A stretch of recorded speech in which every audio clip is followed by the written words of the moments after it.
Hey there, fellow wanderers. As you step back in time, the darkness of night begins to lift, shrouding the medieval village in the muted hues of dawn. The air is icy, a biting cold wrapping around your skin like a threadbare cloak.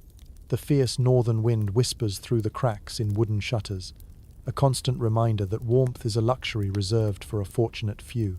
You can almost hear the sharp clinks and clatters of a busy workshop starting to come alive, each sound echoing the coming struggle of another day. The floor beneath your feet is hard and cold, each step a promise of labor yet to come. There are no alarms, just the inner rhythm prompting a stone carver to rise each day, battling sleep as if it were the meddlesome ghost haunting the edges of your consciousness. This is not a fairy tale, but rather a gritty narrative carved into the unforgiving stones of history. It's a story of survival, challenging the body and the soul, and where every stroke of the chisel is a testament to tenacity. So before we dive deeper, I ask only this.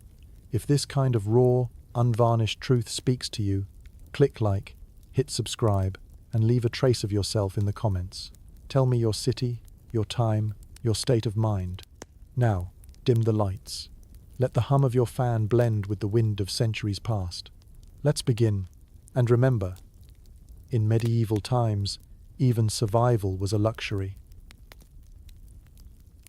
You trudge along a cobbled path, the ground uneven beneath your worn boots. Your breath creates smoky trails in the chilled morning air, a reminder of the relentless cold. The small village around you is slowly waking up. The low murmur of voices intermingles with the rustling chickens and the occasional braying of a mule. The scent of wood smoke mingles with that of damp earth. It's a mixture of life's everyday challenges and comforts. The mundane beauty of daybreak stands as a stark contrast to what's waiting at the workshop. Hefty chunks of limestone and granite, each slab weighing as much as the mule you hear tethered near the blacksmith shop. Your hands ancient beyond your yearsake and throb, calloused with the memory of years spent wrangling obstreperous pieces of rock. You can feel the grinding undercurrent of humorless sarcasm as you consider just how much you're looking forward to another day's worth of tedious repetition and thankless toil. And yet, every chip that flies from the surface of the stone, every curve traced by your chisel, holds a whisper of immortality. In a world where life is fragile, you have the power to shape the eternal face of stone, to capture a piece of your soul within its depths. Isn't there a certain bittersweet beauty in that? But let's not get too philosophical too early. The workshop is noisier now. Sounds compound as more of your fellow craftsmen gather. The muffled conversations, laughter that doesn't quite reach their eye. It's a symphony of camaraderie tinged with the anxiety of knowing all too well the weight each day bears. The master carver, the one who dictates the seamless dance of chisel and stone, eyes every piece like a hawk. If you think you're escaping his notice, think again. You nod respectfully and make your way to your station. Another typical day, with the cold settling into your bones. Around you, the tools of your trade await forgotten relics of iron and wood. Heavy with simplicity, there's the mallet, its wooden handle smooth from years of work. The chisel with its blunt, unforgiving edge. And oh, don't forget the claw tool. It's particularly good at clawing back any sense of control you might have thought you had. Don't get too attached, though. These tools will outlast you, watching with impassive stoicism as apprentice after apprentice bleeds into the craft. But among them also lies the deep pulse of history, humming beneath your touch. It's a small comfort, knowing that your daily toil adds to the grand tapestry of human perseverance, possibly underappreciated, but indefinitely persistent. Historians tell tales of grandeur achieved with these tools. But whether they were marvels of engineering or mockeries of medieval ambition, well, historians still argue whether the tools of your trade were equally primitive and effective. With the first crack of stone beneath your mallet, the day properly begins. The work is repetitive and must be done with precision, each strike calculated, channeling both force and finesse. Hours pass as the world outside your focus blurs into background Noisian, undisturbed serenade of your own making. You're acutely aware of the challenge each stone presents, defying you to uncover the form it conceals beneath its hard surface. And you do, vigilantly, always balancing delicacy with force. As smoke coils lazily from nearby chimneys, The sun creeps higher but offers little warmth. The day stretches on, blending into one endless creak of wood and clang of metal, infused with snippets of banter from your fellow carvers. These snippets, gentle jabs and well-worn jokes, the threads knitting together an otherwise disjointed routine. They chase back the doldrums, each laugh a gasp of light in these sometimes murky depths of medieval life. The sun timidly withdraws, pulling the last slivers of light across the grisly worksite. Yet your task is not done-nothing, is ever truly finished here. As darkness knits the sky, your work is packed away and the tools are set down, but the aching weight of another day will linger like an unwanted companion beside the licked flames of another evening's hearth. This is the relentless rhythm of a medieval stone carver's day, a craft of persistence against the raw edge of time. Around you, the workshop is littered with the heavy, crude tools essential to your craft. The stone carver's arsenal is varied and demanding, a collection that speaks both of simplicity and of a time when innovation was slow to gather momentum. Picture the rasp and chisel cradled in your work-worn hands, each tool bearing its own story, etched in flaked iron and wooden haft. Imagine their collective weight on your belt, a constant companion as burdensome as it is necessary. At first glance, these tools seem unassuming. A mallet, chisels of all shapes and sizes, heavy-duty pitch axes, and delicate rasp files, each one crafted with purpose. Every dent and scratch a testament to decades spanning effort. Those chisel-swide bladed for cutting, pointed for detail, the bread and butter of any carver's toolset. A mallet meets stone with deliberate precision, each strike finely gauged by feel and sound. It's a symphony in its own right, pitched in minor notes of clangs and echoes. Different stones call for different approaches, and your tools must adapt. Granite, with its dense, unyielding surface, demands broader chisels and the brute force of a heavy mallet. In contrast, softer limestones and sandstones are more amenable, yielding to the subtler whisper of a finer chisel. The rhythmic dance between your tools and the stone is eternal, a dialogue between man and nature demanding both finesse and force in equal measure. Historians still argue whether these tools were more primitive hammers or genuinely effective instruments of craftsmanship, driving the debate of innovation or lack thereof in medieval artistry. Imagine historians hunched over dusty tomes or peering over preserved relics. Was it brute force or stealthy precision that brought medieval cathedrals and castles to towering greatness? Consider the weight of your task when compared to the relative ease of modern machinery. The pneumatic drills and diamond-tipped saws of today replace years of muscle memory and calloused palms with the flick of a switch. Still, the authenticity and artistry poured into each painstakingly shaped stone in medieval times create whispers of wonder and respect, far eclipsing any technological ease. Now, who can forget the quirkiest member of this tool family, the claw tool? With its toothy grin, it is there to aggressively shape large blocks of stone, reducing them to workable size. The claw tool might seem to be on friendly terms with finesse, but when wielded without care, it can exact a heavy price, often snatching mastery from the hands of self-assured apprentices and seasoned veterans alike. How odd that such a whimsical tool might command such respect for its given propensity to irreverently undo hours of painstaking performance. Pivot now to your choice of stone. It's not a simple decision, mind you. The stones you work with may hold within them sacred stories, heroics, or even stern warnings to future generations.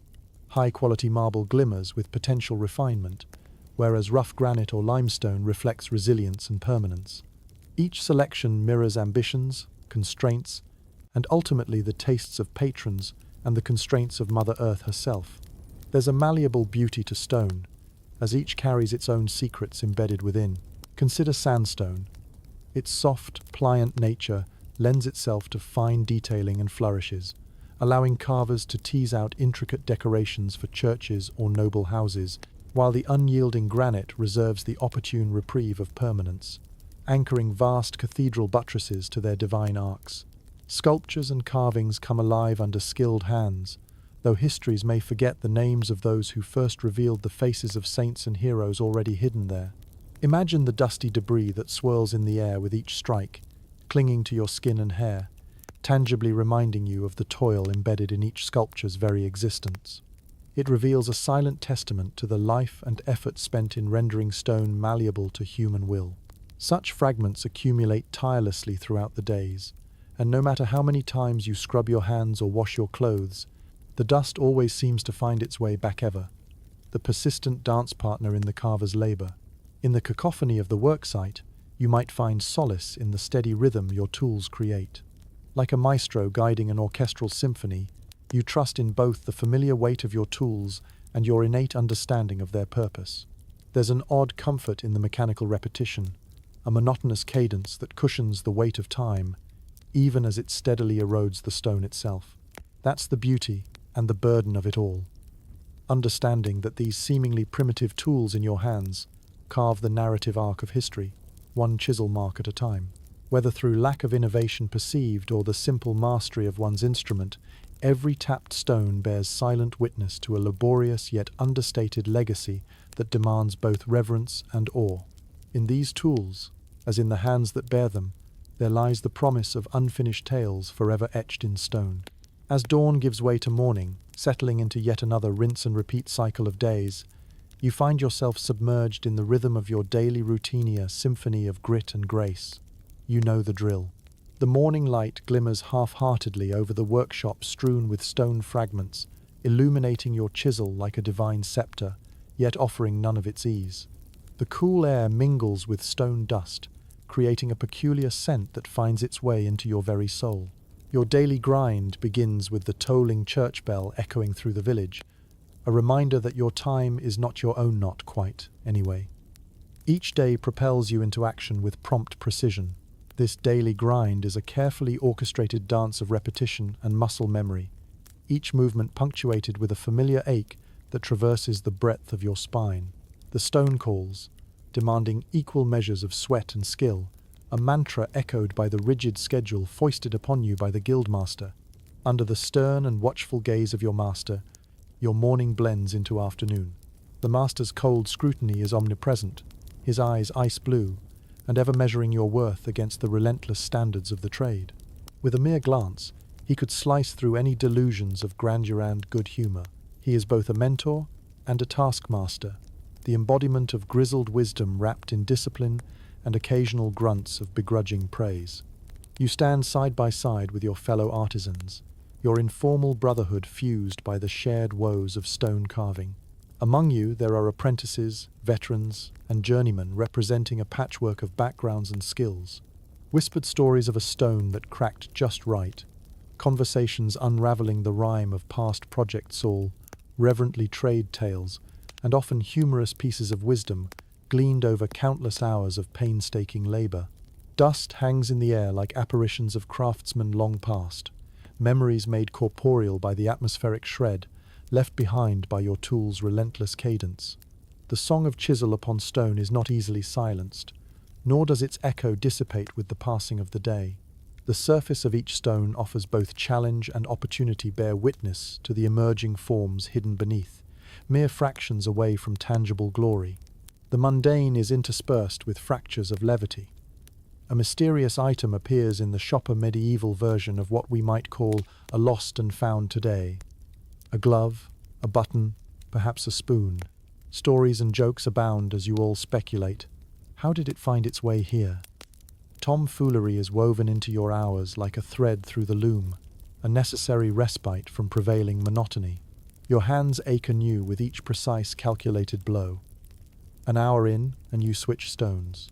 The change in texture signifies not just a time to stretch your wearied fingers, but allows for a mental reset, a chance to reflect on variables outside the rigid constraint of your focus.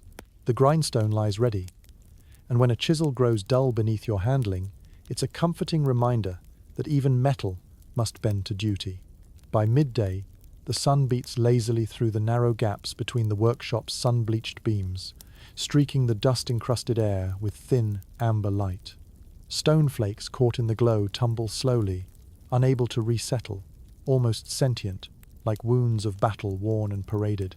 They cling to your clothes as persistently as your tools cling to the heft of calloused palms. Thirst beckons, demanding you pause if only for a moment to drink, and wash the dust from your throat. Lunch settles into the schedule driven by necessity, usually a gruel of meaty broth and brown bread, not much, but enough to sustain and suffice, fueling an industrious afternoon. It's common for bread to be used as a plate to soak up every savoury morsela, small adeptness among greyer hardships. Eat, burp, and back to work. Light jokes are exchanged as much as bartered bread crusts, sustenance for both body and morale. Afternoons ooze on, blurring the boundaries between toil and fatigue. The repetitious crack of a chisel and grumbles of approval or despair from nearby craftsmen engrave the air, seeking to find that elusive signature rhythm that dissolves the mundane into productiveness. Minutes transform into hours, and the sun begins its lazy arc towards rest. Keeping your head down, you look forward to evening when the relentless clang of chisels will cease. The day's toil preserved for another round come morrow. The sun dips low, coaxed away by evening's gentle ease. But despite the imminent suspension of labour, you are encased by an indelible understanding that the stone remembers more kindly than its carvers. Each day is an unending cycle of physical exertion, aligning with mental dexterity, echoing the paradox of enduring burden versus honed craft. The master sets down his tools and quietly assents to pause. Yet, with each setting sun, you too carry a veiled hope that a deeper chisel, a more perfect sculpture awaits within the stones, calling you back to complete the narrative only half-shaped today. As the day draws forward, your footsteps inevitably guide you to the towering silhouette of the nearby Cathedral, a monstrous edifice, an earthly reflection of divine ideals cast in stone. This structure, looming grandly over the village, holds both allure and burden that pulse life into your veins with equal measures of purpose and fatigue. It is a project that promises to span generations, its final form an aspiration for your descendants as much as for you. The cathedral's colossal form beckons you into a vortex of bustling activity. It's a living entity, growing under the ceaseless toil of craftsmen dedicated not just to crafting legends, but to realizing an embodiment of faith and power in tangible brick and mortar. The task is monumental, blending artistry with the brutally physical labor of shaping stones into celestial narratives. Imagine standing at the base of its ambitious scaffolds, a blend of awe and trepidation swallowing you whole as you look up at the sky-piercing spires. Each arch and buttress stretches toward the heavens, a silent symphony of human ambition etched in untreated stone. The cathedral in progress is not merely a building, but a testament to devotional splendor and architectural innovatione, magnetic point drawing in craftsmen from all corners, each echoing a masonry miracle. Yet, with grandeur comes sweat and sacrifice. Each stone carved, each gargoyle summoned from the limestone, has etched into its surface both personal commitment and shared struggle. There, amid the growing forms of saints, seraphim, and sinners alike, you realize this undertaking is one of humanity's greatest expressions of creativity and audacious attempt to touch the divine from an earthly plane. You find yourself amidst stonecutters, masons, carpenters, and laborers, joined by a shared, yet unspoken bond. Each cut or chisel mark represents more than just skill. It breathes life into the broader vision, meticulously shaping the future outline of a building crafted in deference to godly magnificence. This ecclesiastic steel and stone landscape echoes your own ambition, translating silent prayers into grace and beauty willed into existence. With no modern cranes or machines to assist, construction must proceed slowly, life cycle after life cycle, with only human ingenuity and raw force. The scaffoldings are wood and rope, precarious enough to make even the bravest stone carver think twice before ascending to carve intricate scenes. The challenges you face are as much about human limitation as the materials themselves, where mortification and risk become inseparable partners in this grand affair. As you work, there's an unshakable feeling that there lingers a predestined aspect to every strike against the stone, an inevitability bound by secret designs held closely by the church and overseers. You exist as a cog in the grand mechanism, propelling collective ambition forward on the weight of sweat and crafted dexterity. Within these whispered arcs and alleyways akin to competitive artistry, remember, it's the enduring grind, plating together this colossal effort. While stone by stone the cathedral rises, the air fills with a potpourri of sweat, mortar, and dust, punctuated by the sanctioned aroma of incense from the nearby monastery.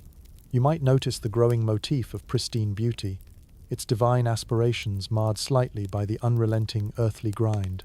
And yet there are moments when the sun catches stone just right, casting vibrant kaleidoscopic patterns through glass preciously inlaid, so that light itself may dance its divine message into the sacred hearts below. The ambitious vision of the cathedral's creation is not without its critics.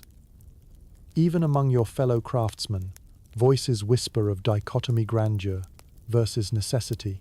Is this monumental edifice a gift to the heavens, or a shackle around the human spirit, demanding tribute where livelihoods hang precariously by the chained margins of the workbench? A tale of brick, stone, and collective, will document it over decades, where often names are lost but their chisels' handiwork remain as silent testament to persistence. As each stone finds its rightful place, you too find echoes of personal resonance alongside the communal story unfolding with each neatly bisected block.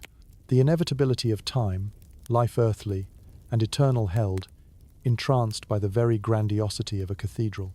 When dusk gnaws at the edges of another workday, the fractured lights from unfinished clerestories beam gently onto the dust-bespeckled floor's anointing, every carved angel, every sculpted relief, with a gentle blessing of shadows. As you lay down your tools, weary yet fulfilled, take solace. Every so often, the ordinary hand wields extraordinary destiny, and some part of you might find solace in knowing your artistic fingerprint will be woven befittingly into history's breath. Thus, carried by faith both human and divine, you continue onward steadfast, resilient a secret architect of memory, shaped in unyielding stone beneath the cathedral's rising eaves. This is your noble task, challenging the boundaries between mortality and the eternal, bound always to an aspiration for legacy-owned chisel stroke at a time.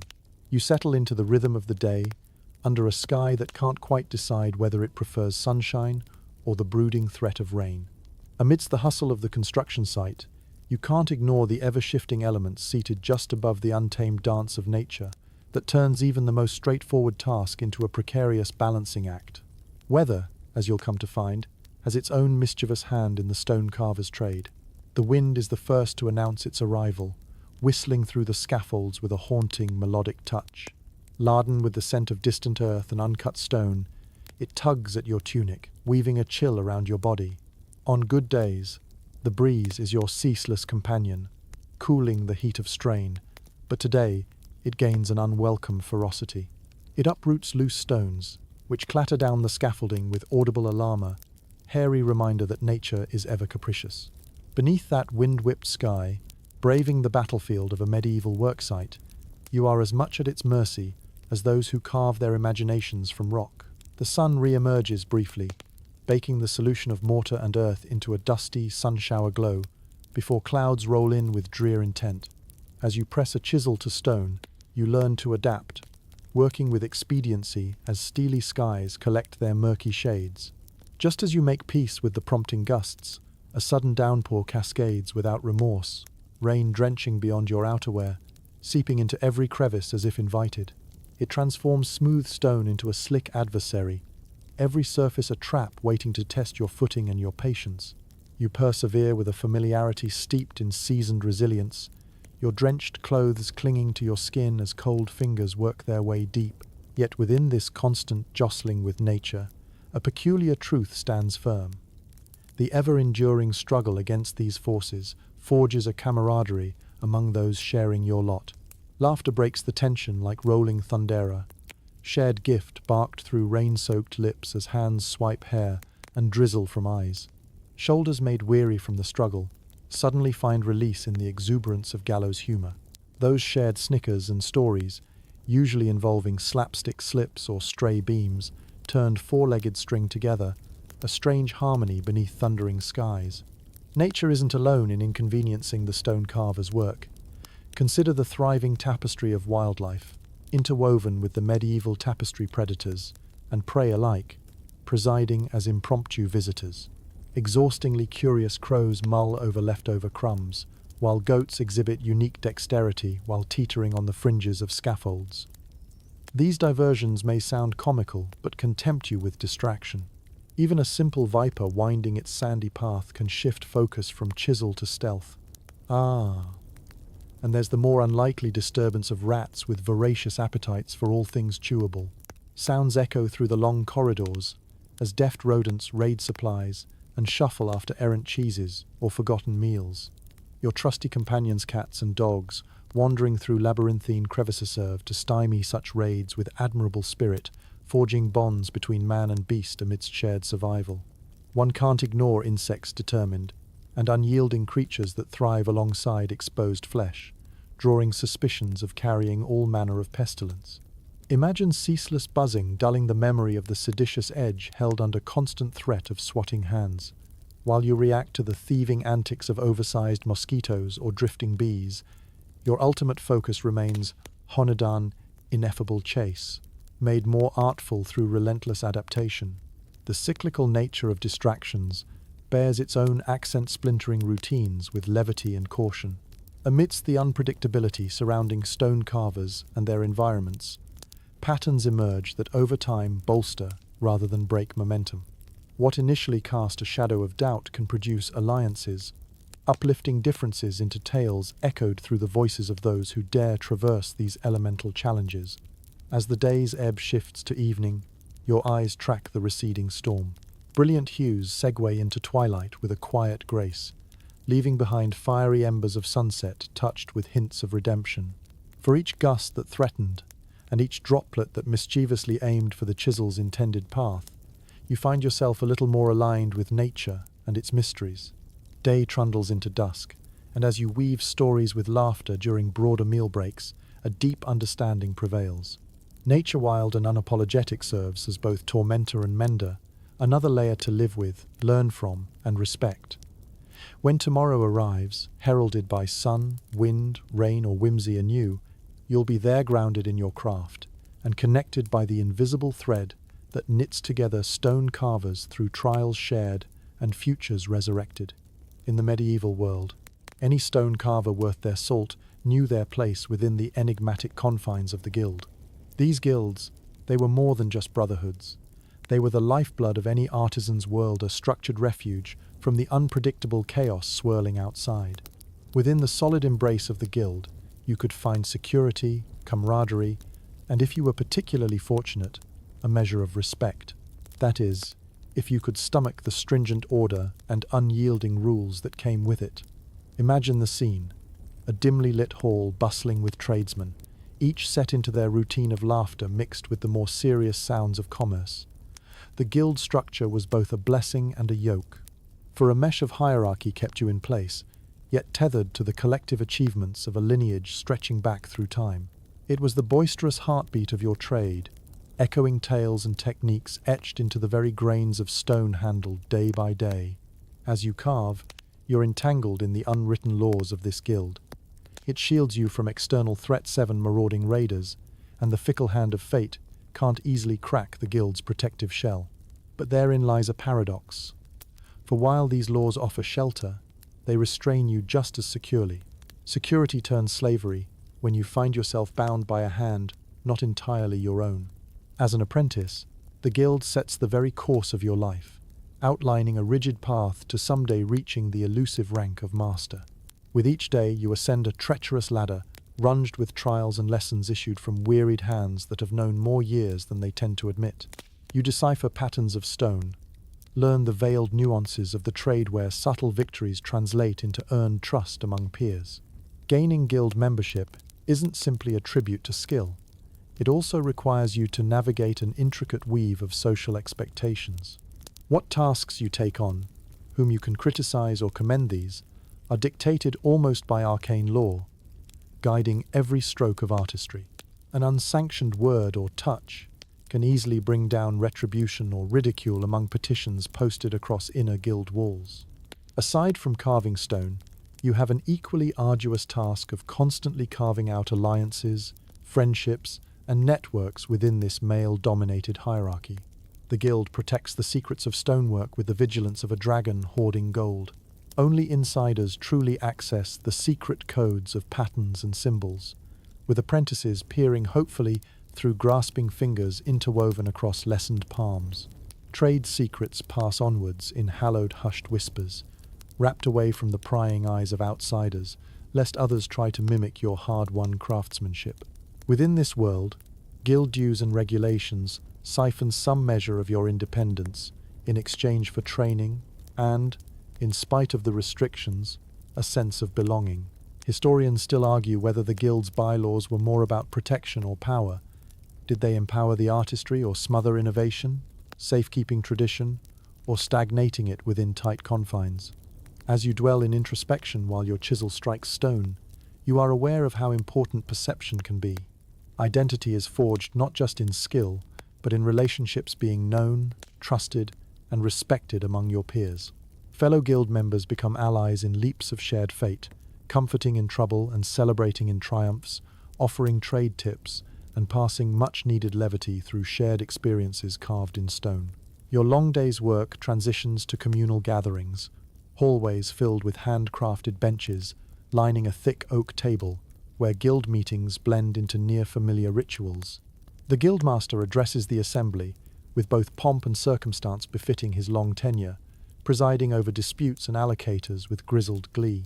There is hierarchy, yes, but it only feels stagnant until laughter mellows between discussions and judgment issues casually teeter back on the broader plains beneath. Within this setting, camaraderie fuels more than just stone cutting. Business done. You break bread with compatriots, and more bread breaks below alehouse branches. The day's labour dissolves under dimly lit torches, as others swap tales, recounting where fortune and folly intersect upon rock-faced battlegrounds. In these moments of connection, tension dissolves over finger-stained goblets, and commotion frothed up between tangling voices. You'd still envy the fickle opulence served at noblemen's tables, but for now, your heart swells on the rich broth of belonging. At this altered dinner table shared equally with a guild member or newly arrived journeymaner, family non-family sizzling with character enough to fade into sore-boned sleep. As twilight takes over the ancient soporific routine of your guild's homeland, you lay your wearied head upon your metaphorical pillow made amply rich by camaraderie. Yet the dawn shall surely break again tomorrow, resuming anew the eternal cycle of stone, laughter, and kinship stamped and sealed beneath righteous ambition, shared among those invisibly bonded within the labours of their calling. The sun rises slowly, casting shadows that tease the cold earth as you ready yourself for another day. Of course, before you immerse yourself in the exacting craft of stone carving, there is the matter of sustenance, that crucial act of fueling both the body and the spirit. Living in medieval times as a carver is more than hard work, it's about survival, and food plays an unignorable role in the daily quest to endure. Your meals are humble in composition, yet rich with the texture of necessity. Each day begins with a modest breakfast often, nothing more than coarse bread dipped in warm ale, a comforting splash of warmth to chase away the pre-dawn chill. The bread feels dense in your hands, its coarse surface symbolizing a staple acquainted with simplicity. This often hard-earned loaf becomes accustomed to all meals, a testament to the industrious nature of your trade. With each bite, your teeth work in unison, a daily reminder of labour's perpetual cycle. The ale, a far cry from the celebratory drink we know today, is both nourishment and necessity. It serves as hydration when safe water is an uncertain luxury, willingly fulfilling its role as companion through multifaceted meals. Spirits, diluted but spirited nonetheless, aids many a medieval cause, fortifying the belly of those who rise with the sun and seek solace as day declines. In the short interim, while tools are gathered, talk drifts among your comrades, with stories of grand feasts, a world apart from this modest fare. You muse they might jest about meal envy, but observing gruel-like pottage simmered in communal cauldrons reminds even the most cynical among you how much sustenance is indeed relative. Within these bowls, herbs and roots find their place, as culinary triumphs join forces with more elusive meats if the hunt proves generous. Lunch isn't likely a grand affair. Instead, it counterbalances time consumed amidst chisels and stones. While your eyes chart delicate patterns engraved upon ancient stonework, Your fingers find companionship with humble yet sturdy fare, perhaps a slab of cheese or cured meat to complement ever-present bread. Your midday respite is structured energetically around maintaining your physical sense, simple elements, combining decency with necessity as these morsels nourish wordlessly at the fringes of workday pause. As the sun arcs across the sky, the telltale ready scents of dinner waft through the air. Despite lacking modern conveniences, meals are created from ingenuity and whatever nature deems as worthy gifts. Picture dense stews packed neatly with leftover grains and vegetables, fragrant steam spiraling upwards with notes of leavened privilege. It's hearty fare, thriftily balanced, ensuring endurance in the rigor before night sets in. Alongside fellow guild members, you often crowd near a communal hearth, sharing not just the warmth of flickering flames, but the essence of bonds punctuated by shared laughter. It's here your meal becomes more than mere fuel. It transforms into a ritual, binding the guild family together with tales and camaraderie blended richer than any stew. Humble foods create solace and serve drolly as metaphors for artistry journeyed from mundane to manicured. The clinking of wooden bowls resonates with human connection simple sounds, marking each dinner a nuance in this symphony you find grounding above the day's clamour. Historians explore the importance food might have played in guild structures, arguing whether the simplicity of mealtime shared built greater foundations within community dynamics or emphasized mere survival amid heavier circumstances. In medieval times, survival involves more than the hunter's harvest or pottage pretensions, but adapting to each season's unpredictable intrusion. As crops flourish or falter, your platter tracks the shifting tempo of life's symphony, ebbing and flowing, with nature's grand codetta intertwining through cycles of feast and famine. Though outside the stone carver's trade lies a world bound by royals and riches beyond imagining, your evenings sink into solace forged through collective wisdom of historical ambition turned warmth and spirit. Despite their scarcity, these meals sustain the body, much like simple yet powerful strokes encourage patterns within deep-carved stone. You may look forward to hearing of grand palatial soirees, but the nourishment delivered by craft, community, and companionship elevates even the most unremarkable of tables to rarefied grandeur. The day dwindles into nightfall's shadowy embrace, the night's calming tones mirroring your rhythmic breathing free from the day's intricate demands. As you drift into slumber, veins pulse with sustenance, gifted from shared hours, engraved together over more than merely cold stone, but layers of warming hope and humanity, made vivid over well-worn hearths, nestled amidst quiet suppers sounded with tranquility's grace. As your days blend into one another, marked by the steadfast rhythm of chisel against stone, you find solace in the art of storytelling. Those sacred stories, rendered with painstaking devotion into the fabric of cathedrals and grand edifices, are more than mere decoration. They are narratives carved into the very foundations of faith and folklore. Each stroke of your chisel is a dance with divinity, every raspy scrape a dialogue with the sacred. Standing before a towering block of limestone, your task is to breathe life into the legends and laws that the church holds dear. These stories, ancient and evergreen, are not only the domain of priests and scholars, they are alive in the stone, waiting for you to set them free. The journey where devotion and dexterity intertwine. Within every groove and contour, biblical tales unfurl, scenes painstakingly carved to capture the essence of parables and miracles. There, the angel Gabriel unfurls his wings, announcing with celestial grace the arrival of the Saviour. Or there, the vine and branches metaphor takes root, twisting resolute through an intricate canopy of faith and hope inked in stone. Communion in the art of the chisel ensures these stories transcend beyond mere symbols. They vibrate with a pulse as tangible as your own. But these are sacred stories, with their own complexities. Your chisel etches narratives that also entwine folklore and local mythos, where saints ride a fine line between gospel truths and tales, spun by a vividly oral tradition. Legend and scripture become tributary courses, woven into the storytelling tapestry that manifests upon cathedrals' ornate facades and cloisters. You sense the weight of these stories, each one riding the broad arc of history, from tradition's hardest roots to the tenderest new hymn sung by church choirs. Among these, saints grow familiar. St. George defeating his fabled dragon, a symbol of triumph over earthly sins, woven free from the secular shadows. Stones have long memories, and here they preserve the eternal dance of good and evil, as enduring as time itself. While chiseling, you marvel at how pagan traditions often coalesce with Christian motifs under your touch. Those whimsical green menfoliate heads, emerging from woodlands speckled throughout realm-speak, coyly through transomed chapels. Are they here to blemish heavenward aspirations, or serve as distant reminders of nature's omnipresence and its bridge between past beliefs and burgeoning sermons?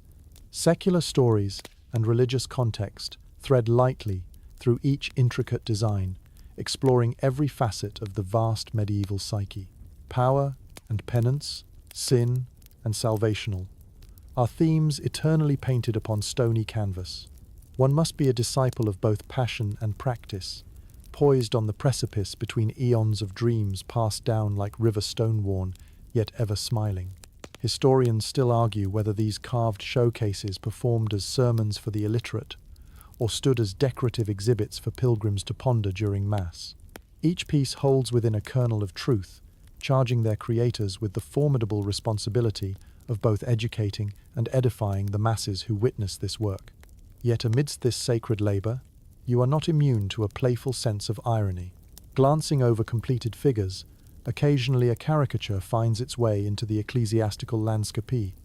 A mischievous angel here, a cheeky gargoyle there, their subtle winks embedded in the narrative, underscoring the human penchant for blending sincerity with a touch of mirth.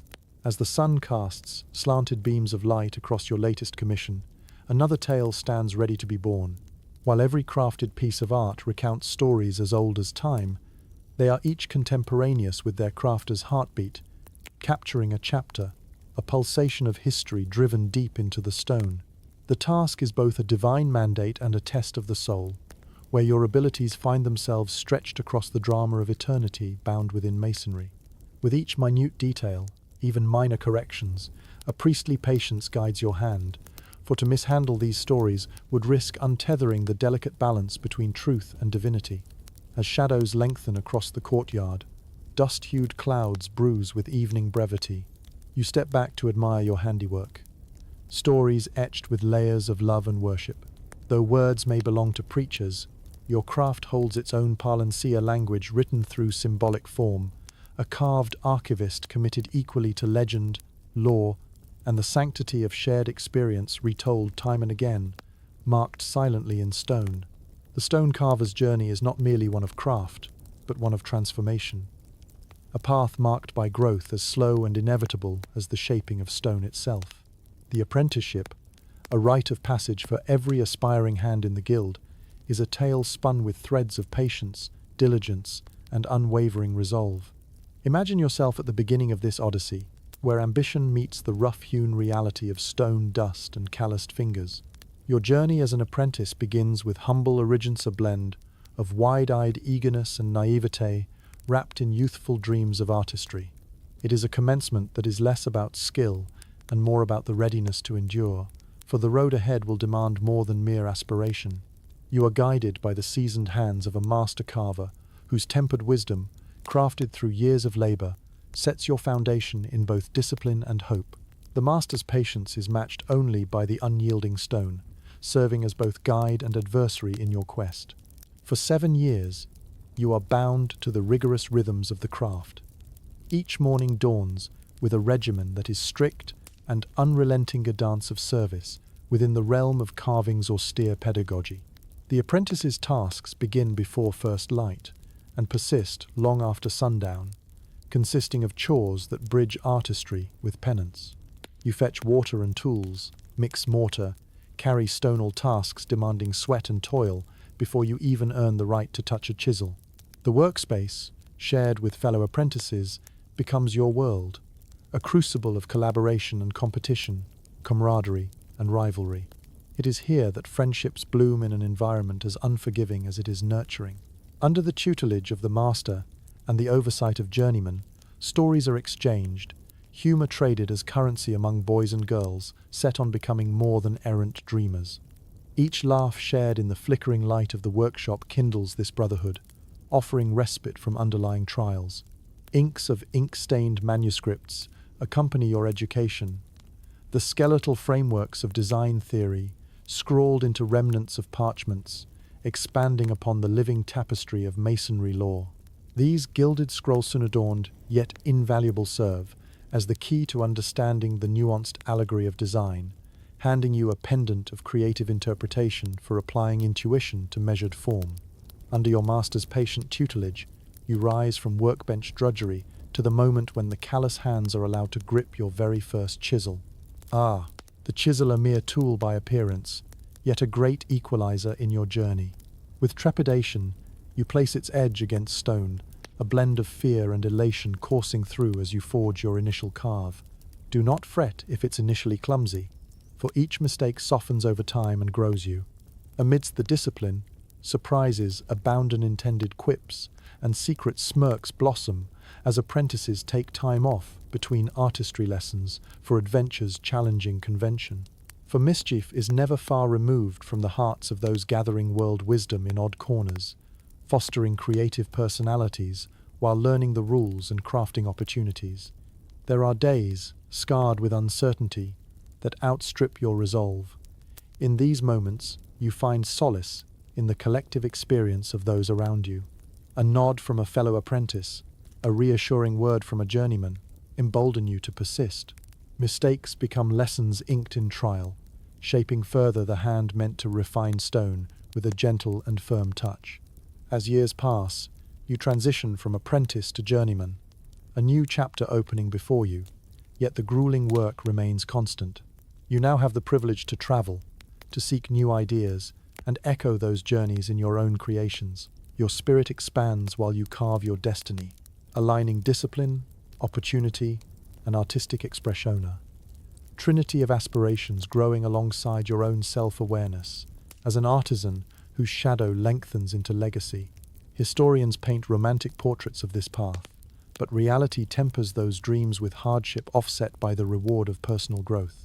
Medieval lore is marbled with these stories, apprentices rising to master the stone and the story, both passed alongside worn tools, speaking of age and achievement.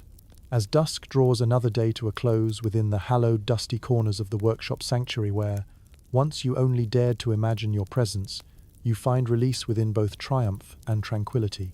From humble beginnings, your identity is tethered to the same cosmic rhythm carved by past and future artisans, crafting wonderment from stubborn stone, by the laying of time-worn hands each moment, an emblem of the unending journey shared through heritage. Your apprenticeship may be complete, but the tale spun within the stone clock echoes infinitely.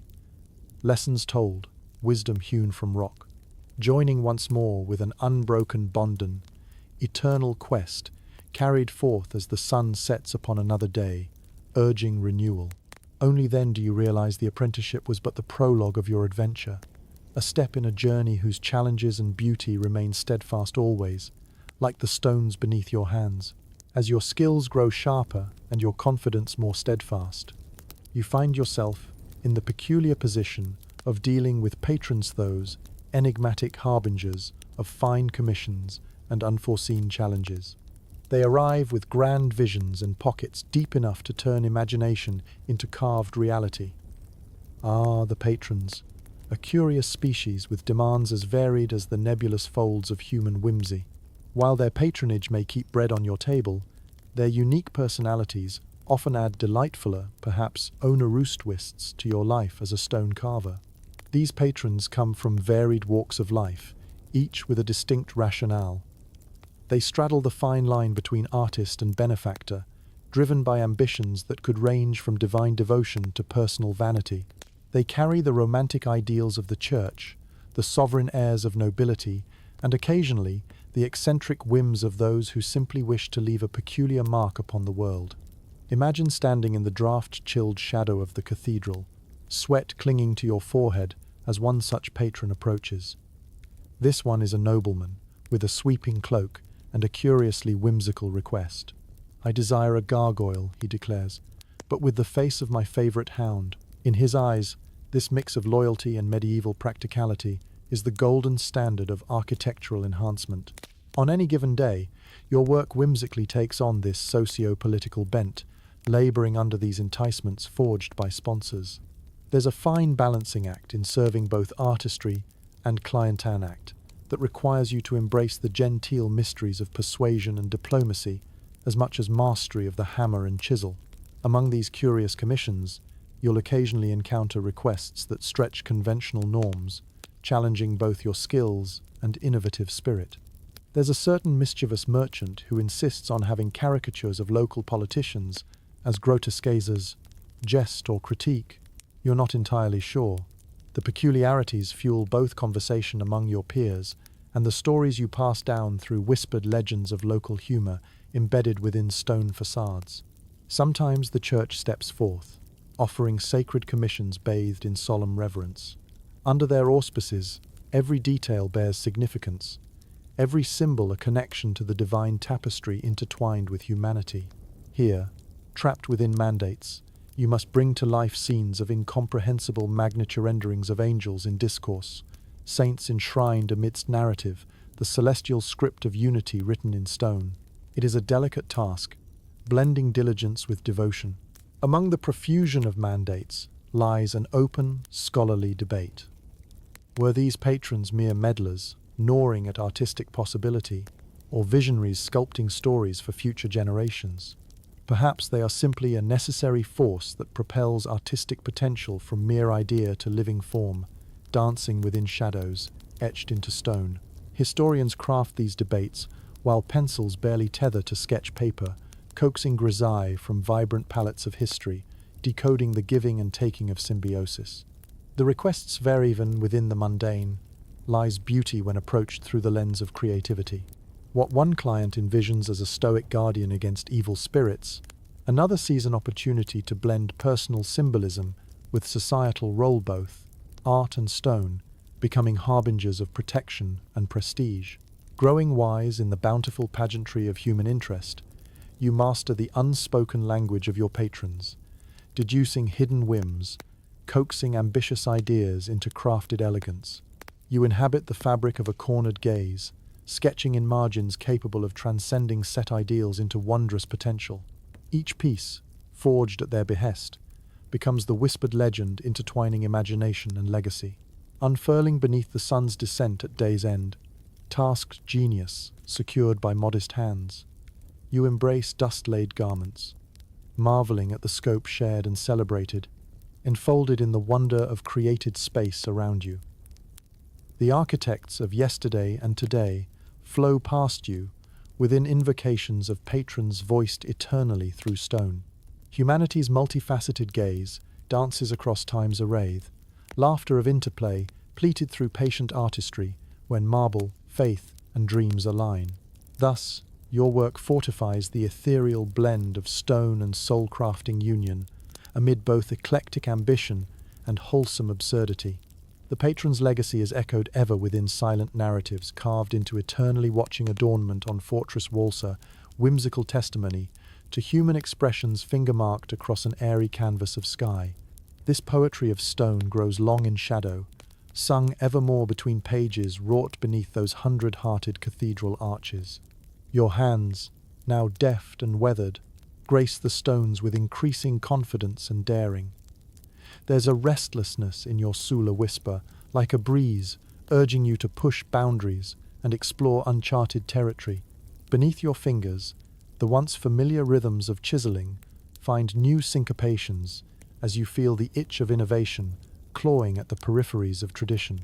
The masters taught you the foundations, yes, but artistry calls you softly into realms where the conventional intersects with the unforeseen. As the daily grind becomes second nature, a desire unfurls within a quiet rebellion against the bounds of tradition that binds artistry in the medieval world. There's a duality in craftsmanship that you must navigate. The intricate discipline of established law meets the beckoning call of creative spontaneity. In the secluded corners of the Guildhall, away from the omnipresent tutelage of your master's scrutiny, you begin to carve not just sanctioned stories, but the whispers of your accord. Among your fellow craftsmen, these are sometimes called hidden signatures, or whispers in stone. Those discreet embellishments or flourishes that capture the essence of the carver's unique hand and ingenuity.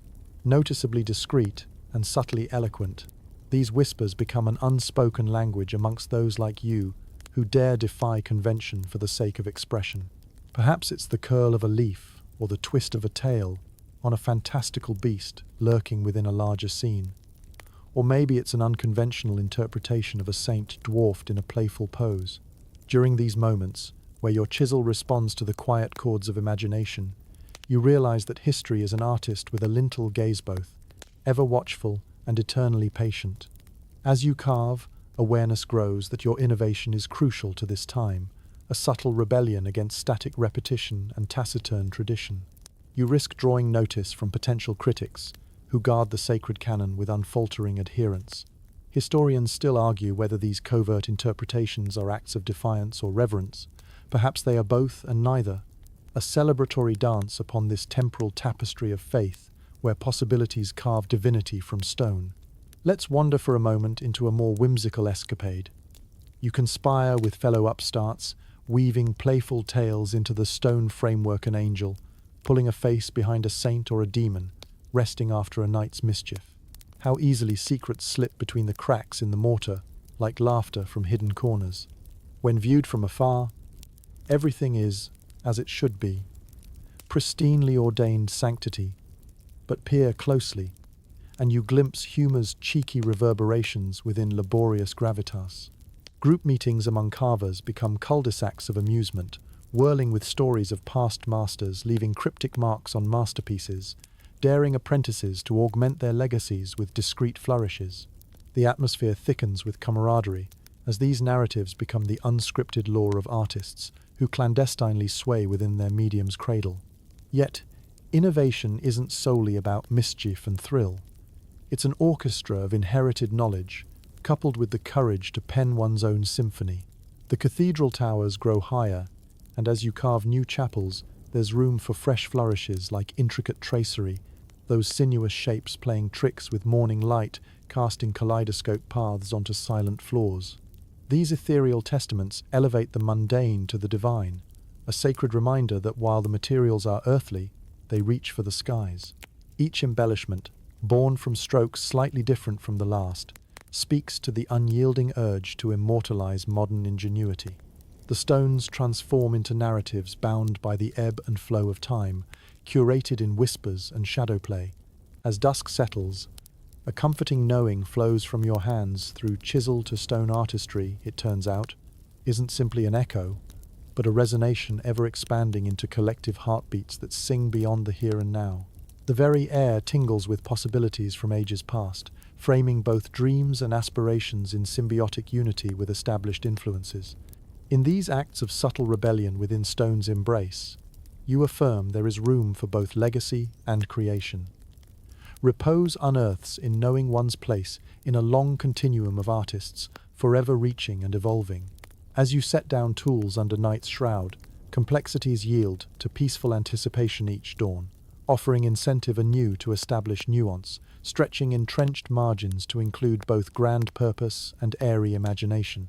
As twilight dims the sharp edges of another long workday, the comforting monotony of routine is occasionally shattered by the unexpected, those moments when the fragile line between control and chaos is breached. The life of a stone carver is fraught with unseen dangers, where every day harbors the potential for things to go awry in the blink of an eye. Despite all diligence and care, you work perched upon precarious scaffolds, those skeletal wooden structures rising like spidery veins across the skeletal heights of cathedrals. Each creak, each groan of wood beneath your feet, is a reminder of your vulnerability. High above the ground, the world below seems distant, a distant hum blending with the whispering wind that threatens to unbalance your careful chiseling efforts. While swaying with the rhythmic sway of scaffolding, you've mastered work where balance is as crucial as skill. But accidents and danger dwell around you like a shadowy spectre, always waiting to slip an errant toe or a clumsy hand into the tapestry of purpose. As you carve, there are days when unpredictability skews your focus, not just the potential demise caused by gravity, but by the tools you trust. The chisel is no simple friend. Blunt and broad, it demands diligence and respect. The precarious moment of inattention, and the chisel shifts unexpectedly, skimming the surface of stone, or scoring deep both into intended form and hapless flesh. Think of the jagged trail it carves through mortar rock if you let focus decay or distraction dress urgent intent. There's the hidden danger lurking in the stones themselves, riddled as they sometimes are with unseen faults waiting to splinter with malicious intent. A single miscalculation turns the stone into an agent of chaos, snapping and casting shards across your carefully mapped masterpiece. This becomes a lesson in humility, teaching diligence, patience, and that little initial rap of knuckle might just save your whole piece. Despite practiced caution, your fellow craftsman, and you wear scrapes and bandaged hands as a part of everyday fashion, badges earned in the name of vigilance and determination. It's not uncommon to see arm slings, crutches, and bandaged foreheads, machinings of fate rendered through whispered curses or congratulatory pats on the back over minimally avoided disasters. Then there's the never-ending battle against dusty, insidious cloud that invades your lungs with every breath. It's a grainy intruder, infiltrating through woven shirts and woolens alike. You've grown accustomed to the hacking cough in your lungs, a constant malaise whispering of unseen futures where time conspires against a mason's span. Dive deeply enough into your craft, and scholars argue, the dust becomes an omniscient ghost, haunting those deemed daring enough to battle stone in life's limited daylight hours. The greatest fear, perhaps, is not the immediate ear chisel caught in a deft dodge of swinging stone, but the unnoticed attrition, the slow wear of sound and substance on tendon and sinew, folding you inward with age, often more swiftly than natural order intended. With each strike, you unwittingly contribute to a ledger tallying future joints pushed beyond their prime, an investment in excellent work today met by early stiffness tomorrow. Yet, there is humour, even in shared danger. The camaraderie among stone carvers transforms these moments of peril into tales woven thickly with laughter. Tales of near misses passed from one to another, intertwining personal peril with the larger whole, spoken under night's banner, while ale heats cold fingers and kindles faces. These shared adventures knit the fabric of your trade, providing resilience against the unpredictable turns of fate. It's through this mystery of peril and constant vigilance that you carve out not just statues or stones, but ensconced narratives, each one seasoned with tenacity and etched into the infinite eventuality of sculpture sanctum. Each tool, every scaffold, every cloud of dust reminds you that although you shape stone, other forces nevertheless shape you, entwined within fortunes, reaped and foibles embraced. Even as dusk deepens into night, and the cacophony of human endeavour fades into quietude, waiting gulls nestled into eaves beneath resplendent arches assure you that though the path of creation is oft unnoticed and brutal, its journey and eventualities infinite, beautifully crafted in the tapestry of time, sculpted within stone. As you carve your path through this life woven into stone, the past continually lays its weighty hands upon your shoulders, a legacy of giants pressing forward in silent expectation. These towering achievements of historical stone carvers, some now lost to time while others still stand, cast long shadows over your every strikier testament, not only to the immensity of their ambition, but to the pressures they leave behind for those who follow. You look up at the curving buttresses of the grand cathedrals, their heights entwined like lace against the heavens, and are reminded that these skyward reaches are legacies not lightly crafted. Each vaulted ceiling, each ornate facade speaks of balance and genius etched into the landscape, blending human hopes with divine aspirations. These monuments, these masterpieces of architecture, build upon centuries of lessons passed down from master to apprentice, setting a standard that you and your contemporaries must now uphold. These giants' influence is pervasive. When you examine their work, you find yourself learning secrets hidden in stone, deciphering techniques honed to perfection long ago.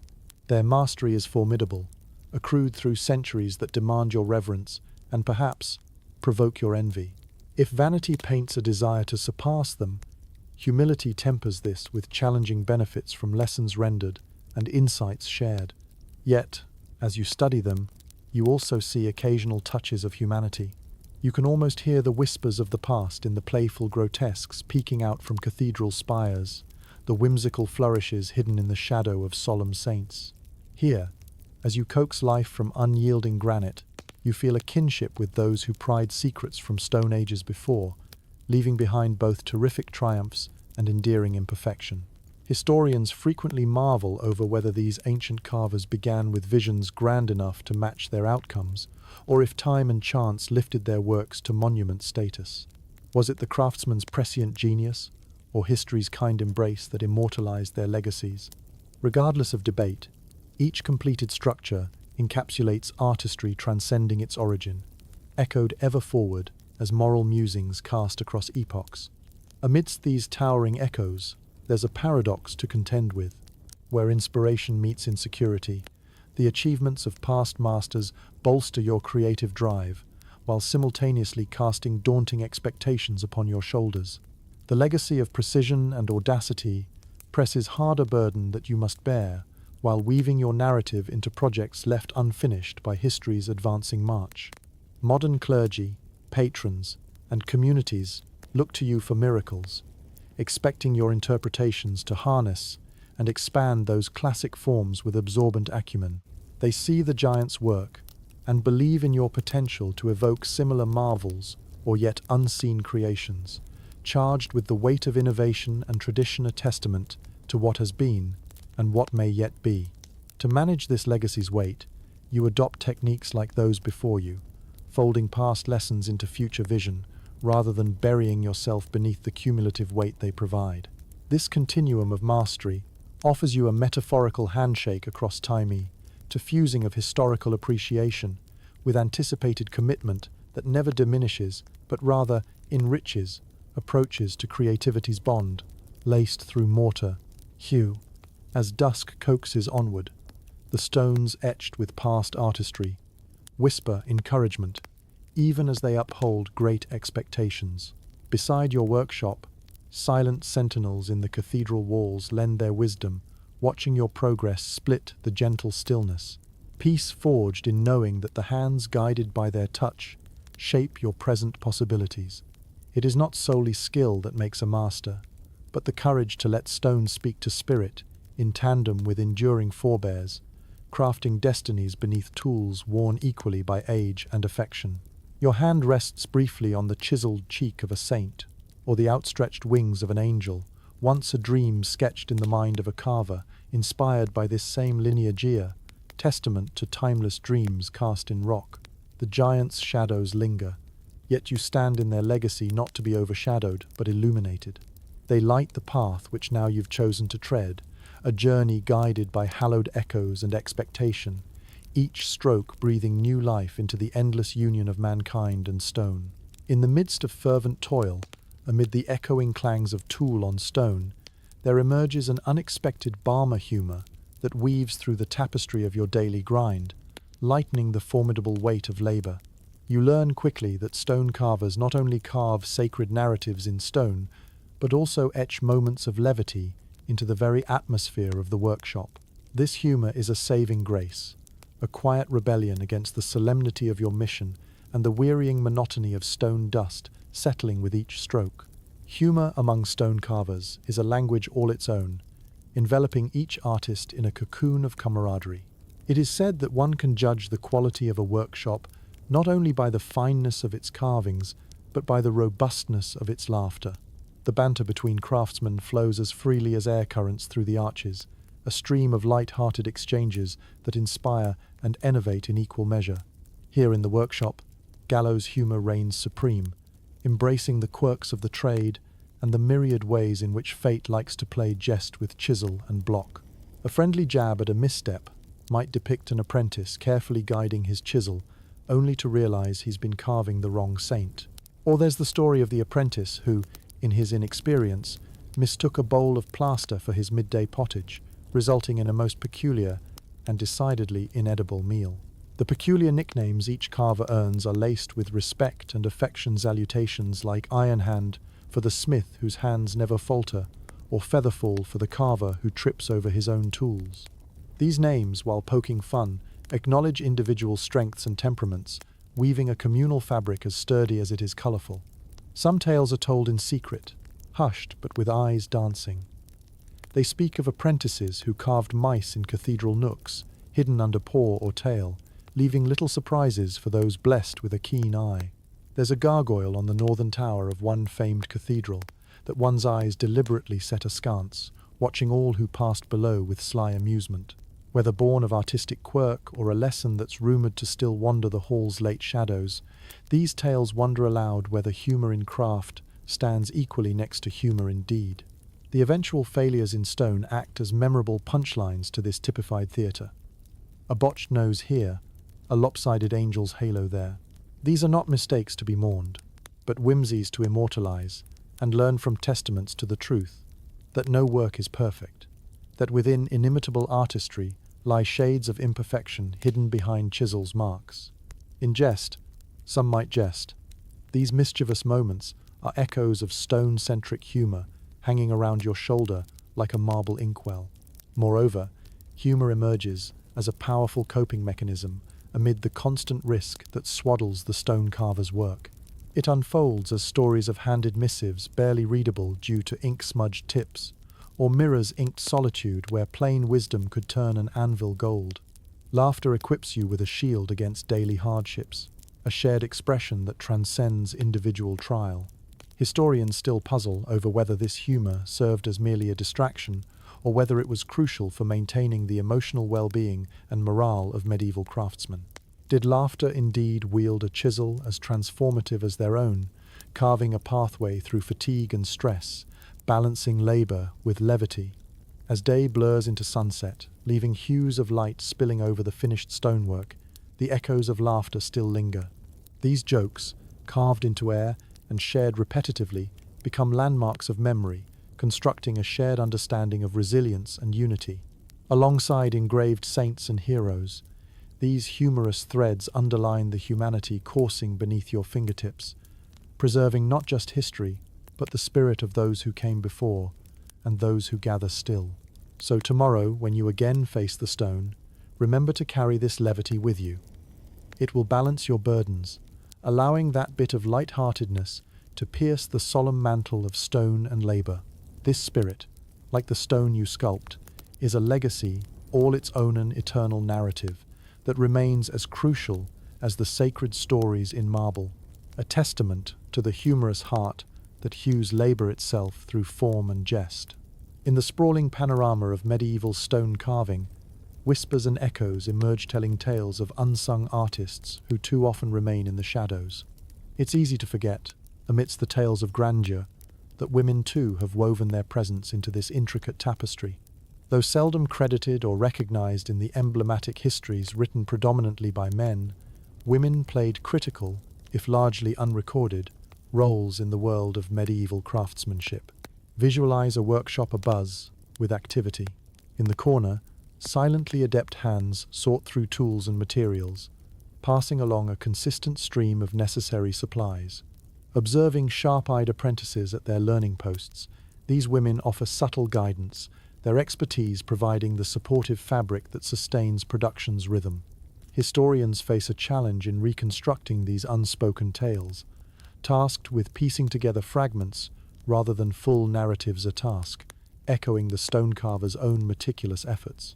Throughout the ages, women have provided the nucleus of behind-the-scenes influency, supporting cast, ensuring operations run smoothly. While men claim the public accolades, women conduct the unnoticed symphony that keeps the trade's heart beating. Whether tending kilns, preparing clay, or applying finishing touches to painted works, their craft echoes deftly in stone and pigment, erasing any visible division between labourer and artist. The warmth exuded from shared spaces hosts innumerable conversations kept beneath the surface, submerged rather than overt, yet as rich in narrative as their male counterparts. Braggadocio over successes won and lost bets. This longevity gifts affectionate glances at imagined vistas. Skill passed through families, maternal grip guiding nascent fingers, wielding tools in crescent arcs across each other's heart. The records of women carvers are sparsely mosaic, in which entire panels are missing, yet enough exists to hint at their existence. Famously, the names of Sabina von Steinbach or Benedetta Buonfigli catch light from shadowed chronicles. Luminescent figures who dared to etch their presence onto cathedral stone or expertly wield the chisel in male-dominated teams, unwitting guardians of aspiring continuity. But for each named carver, countless others remain anonymous, their contributions absorbed into the broader legacy without due acknowledgement. Amidst this complex tapestry, the intersection of craft and community exhibits a singular story all its own. In workshops, these women bring both artistry and practicality to the fore. Occasionally, when the air fills with laughter or debate, it's clear that the voices comprising this chorus belong to more than just men. Women's input generates challenges when needed, draws straight lines when requested, fueling the creative spirit inherent in the craft. Speculatively, some humor could lie hidden within pieces, now hanging beneath modern marquetry and monumental designelements shared, environments conceived under softer intramural exchanges. Were those unseen hands lent powerfully to the original workmanship, or invited only briefly to dance within swirling currents? Perhaps their absence is less discreet and more felt within texture than imagined form, content to trespass quietus boundaries beyond patron walls. It may not be biographies historians eagerly memorize, but the gospel of crafted wisdom passed from mind to mallet, forged through narrative's poetic lens.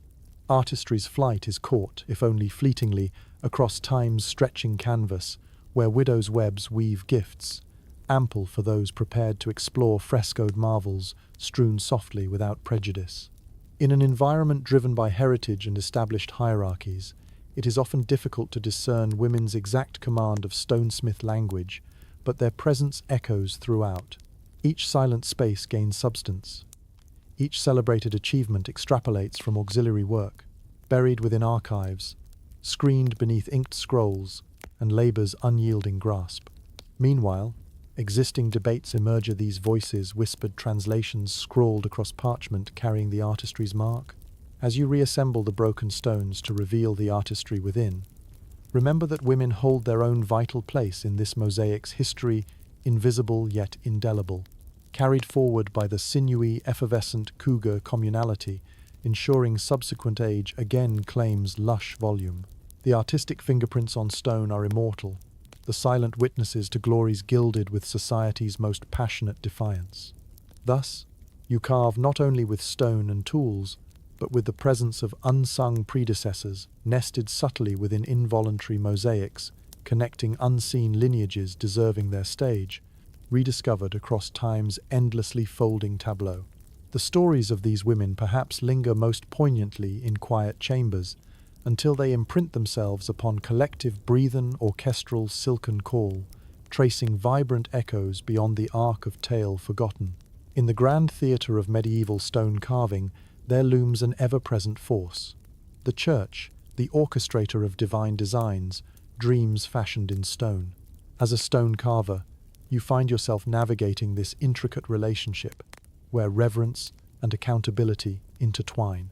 The church is both your benefactor and taskmaster, dictating demands that echo with a celestial authority, imposing ambitions that soar as high as the kingdom of heaven itself. The demands of the church are immense and often uncompromising. Each commission is more than a request. It is a mandate carved into sacred purpose. The ecclesiastical powers see themselves as stewards of the divine, charged with adapting God's grand tapestry for earthbound hearts to comprehend. They hold the strings that bind your artistry to aspiration, their expectations an invisible pulpit courting intent.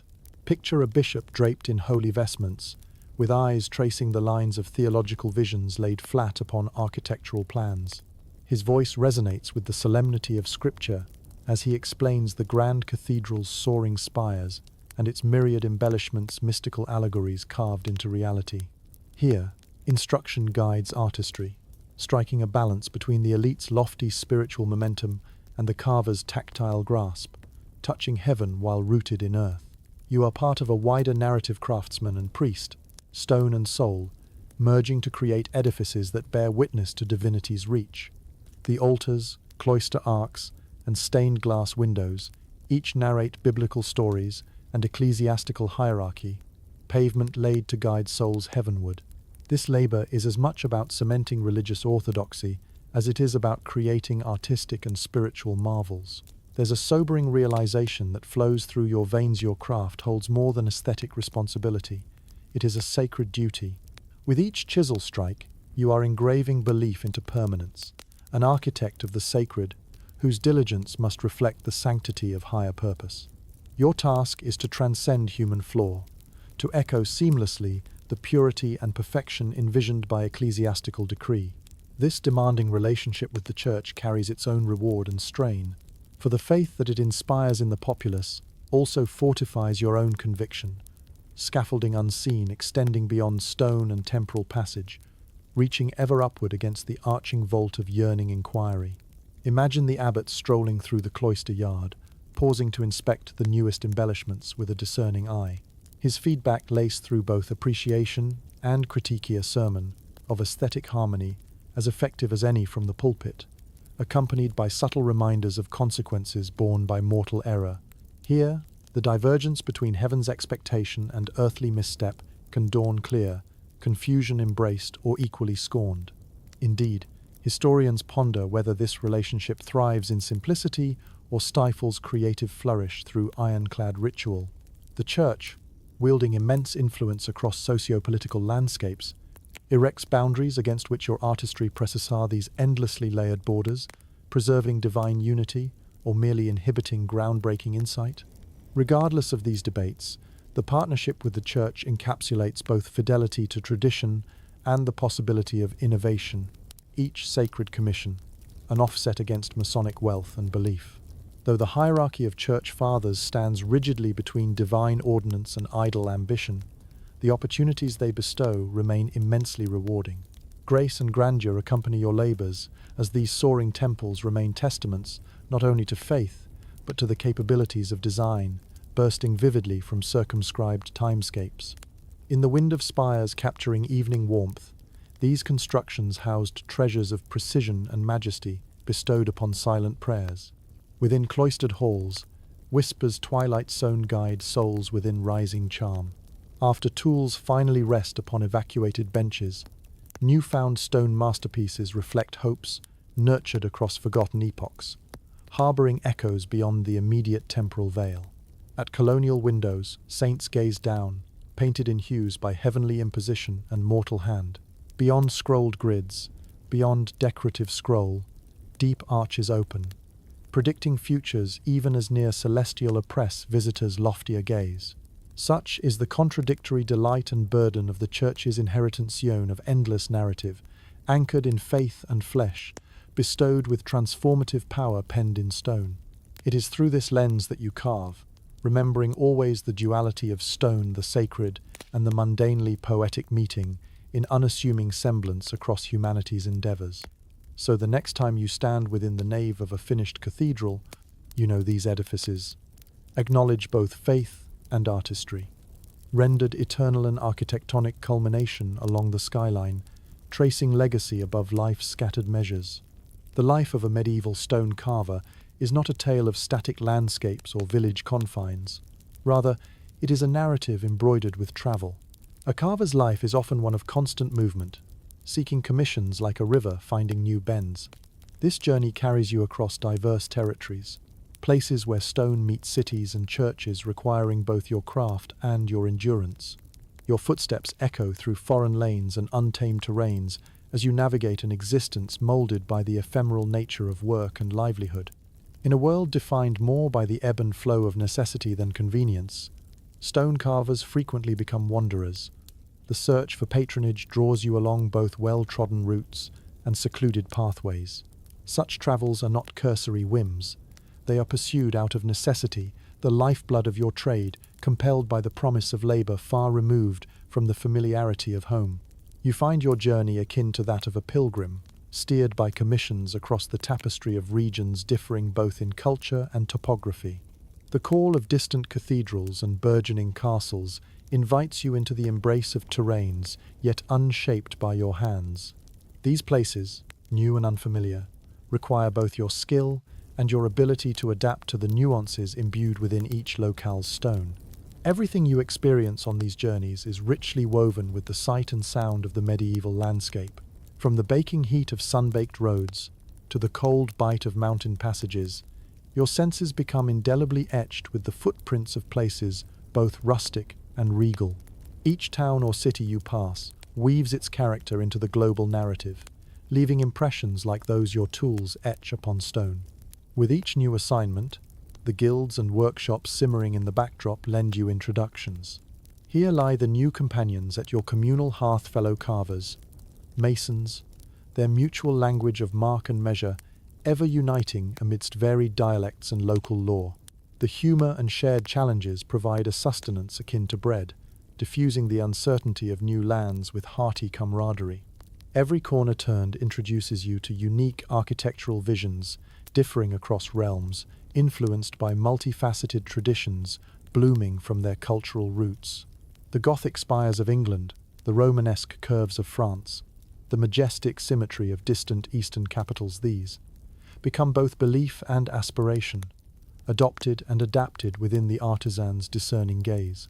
Call upon trade guilds framing your journey with structure and familiarity, even amidst unknown frontiers, a safe harbour within the continuum of craftsman life. Their function forms silent symbiosis along bustling markets where castles endure high, cathedrals reach the clouds, and every block bears witness to painstaking transmission. As far as your chisel flies, so does the shadow of guild reach discipline refined beyond county or continent, governing and guiding the traveller lost in grandeur's wakeful garb. Historians often debate whether this brand of itinerant labour represents freedom or constraint. You are both liberated from and chained to the geography of your practice. Does your journey embrace grand opportunity, or does it shackle you to the unpredictability of the wind? Does beauty come to you, or do you chase it? In truth, it is perhaps a marriage of both, a compelling paradox that defines the life of a travelling artisan whose skills echo across lands. Each completed work offers its own mix of gratification and farewell, a song of mastery bidding both farewell to familiar lands and welcoming the rich tapestry of new commissions. The nomadic way begins anew, with whispered journeys spoken softly at guild hearth, murmurings of places untravelled and stories yet untold in sculptured form. As this chapter closes, you wander again beneath a night-spangled dome where stones stand silently under stars, ancient timeliness wayfarer of chiseled dreams as much as, quote, lacquered words. Beneath the world's expansive ledger, the motion of endless paths spins vibrant from centuries past, penetrating life anew at every turn, like a tapestry unfurling beyond immediate sight. Rest assured, the next journey awaits beyond each twilight cedar avenue or dew-draped meadow once caught in evening's aftermath. A new dance of creation cast in whispers, strong enough to reach hand forth across foreign seascapes. Your steps paint victory arcs of purpose, each echo carrying faith within melded artistry. Step lightly as new lands lie latent with aspirations amongst shadows, seeking the mark of timeless journey, sent firm by saying, grace, upon ancient stone-hewn passageways each turn, leading to another chapter. As you traverse the realms of stone and shadow, you find that your journey through different territories is influenced not only by geography, but also by the shifting sands of politics and power. The medieval landscape is a mosaic of territories, defined as much by their rulers and rulings as by their natural boundaries. As a stone carver, your work is intrinsically linked to the geopolitical tides that shape demand, artistry, and the craft itself. Those who commission your work, nobles, abbots, and merchants, are acutely aware of the intricate dance between power and faith, and their desires often reflect the prevailing political climate. A castle might rise as a bastion of a noble family's influence, while a cathedral's ambitious expansion could stem from a bishop's need to assert ecclesiastical authority. Your craft becomes a vessel, carrying the ambitions and ideologies of your patrons to life, imbuing stone with the whisper of power. Consider a castle, its imposing silhouette dominating the rolling landscape. Its construction is not simply an act of personal vanity, but a powerful statement, a declaration of strength to both rival lords and tenants far below. Uplifted ramparts and seamless walls become testaments to might and Mensa, bulwark against adversaries, and a monument to legacy. Territories crisscrossed with the intentions and ambitions of those who reside within and beyond create lands rich in tales, chiseled into eternity's volumes. In this intricate geopolitical web, flexibility becomes an artist's greatest asset. As a carver, you not only adapt your techniques to different materials, but also align your artistry with the prevailing political whims. Perhaps you're tasked with fashioning reliefs for a lord leading a rebellion against another. There's a tension in knowing that while today you may carve his story into stone, tomorrow's winds might bring a different narrative. Mundane surfaces mutter historical stanzas, expressed in grand architectural verdigris, blossoming upon settlements secured on historical maps marvels, sculpted not just for beauty, but as power's voice. Each commission is laced with a simmering current of political significance. Bishoprics and monastic orders vie for ecclesiastical supremacy, their supremacy desired as much as divine grace. Kingdoms rival. Reeves grow within escutcheons of shielded empires, where royal pomp transforms crafts from betterment into posted declarations. Once whispered softly between pillars, robed in ivy's grace, turned golden leaf of stonemasons. Prayer. Historians debate whether such works were primarily extensions of dynastic propaganda or if they facilitated translations of faith-fueled zeal met equally by civic pride. In this dialogue spanning scholarly divides, stones lay quietly assured, fusions of culture and lineage imbued, meditating between earthly dominion and eternal design. While territories fluctuate and boundaries shift, secured contracts permit your craft to traverse diverse realms, capturing voices both temporal and lingering in marble, brick, and mortar.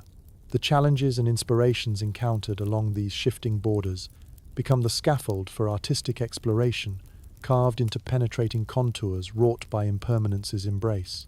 Every carved emblem, every sculpted figure serves a purpose, whether allowing sanctuaries to extend compassion within local community, or affirming sovereign rule throughout a province inclined toward ambition's altar. Politics and passion, constrained by strategy or grace, seep equally into dreamscapes, crafted by melding chisel in the hand, saluting conspicuous imagination. Amidst cathedral naves arcing toward enigmatic heavens or courtyards lying between fractured boulevards, history etches change across stone surfaces marked by conflict, transformed into beauty by infinitely capable artisans. Each tap of tile-abutted mallet translates prophetic visions spoken steadily within delicate grace climbs. As dusk reaches across each chiseled arch, each politic embrace, rest easy understanding, each stroke captures moments glorious, entwining pathways along time's storied chapters. Journey forth knowing Atlas resolves conception's offer. Splendid hope curled round lands, tempered far from quiet stone, ladled rich along artistry's ceaseless trail. They reach beyond time like wondrously placed cathedrals glowing too, rare within dimly visible past. Nature, generous and capricious, exerts its enduring influence on the medieval artisan's life, acting sometimes as ally, more often as adversary. In a world teetered between order and chaos, a carver must heed her whimsical displacer.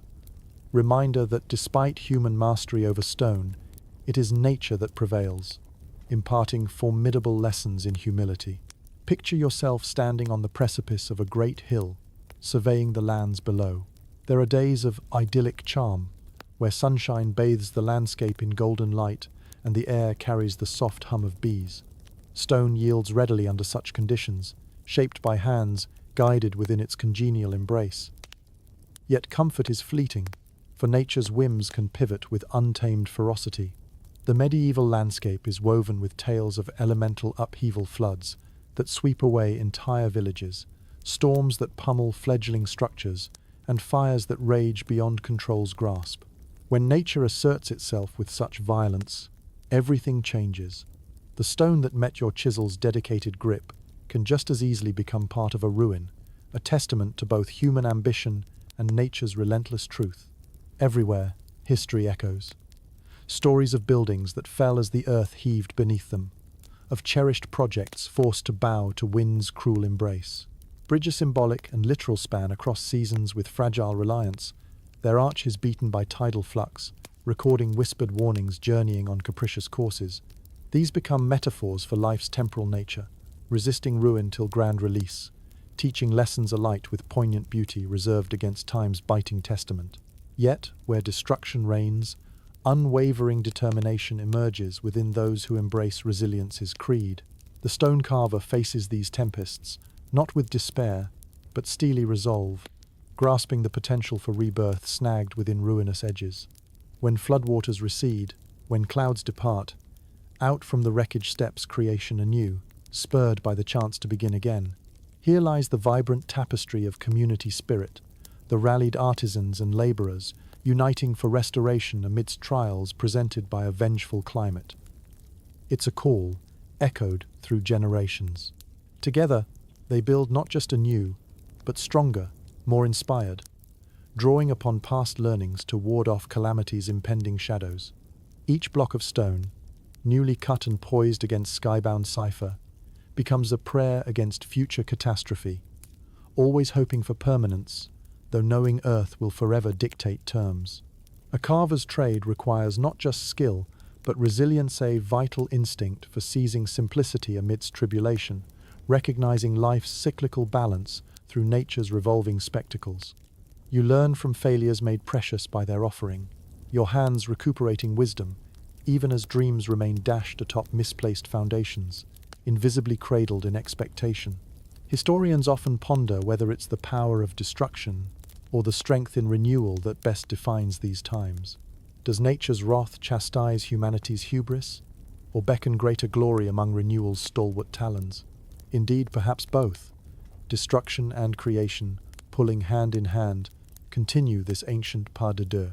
On days when challenges seem insurmountable, when stones are swept into wind-borne chaos, find resolve among your fellows, sift opportunity from debris through laughter's cadence, and embrace shared wisdom in labor's ceremony. Each trial faced binds you, and your craft emerges reflected within nature's legacia still, sacred space among restless elements of earth. As the day's shadows lengthen, and campfires spring to life beside your comrades within sheltered alcoves, you marvel at this wondrous, often tearful boon.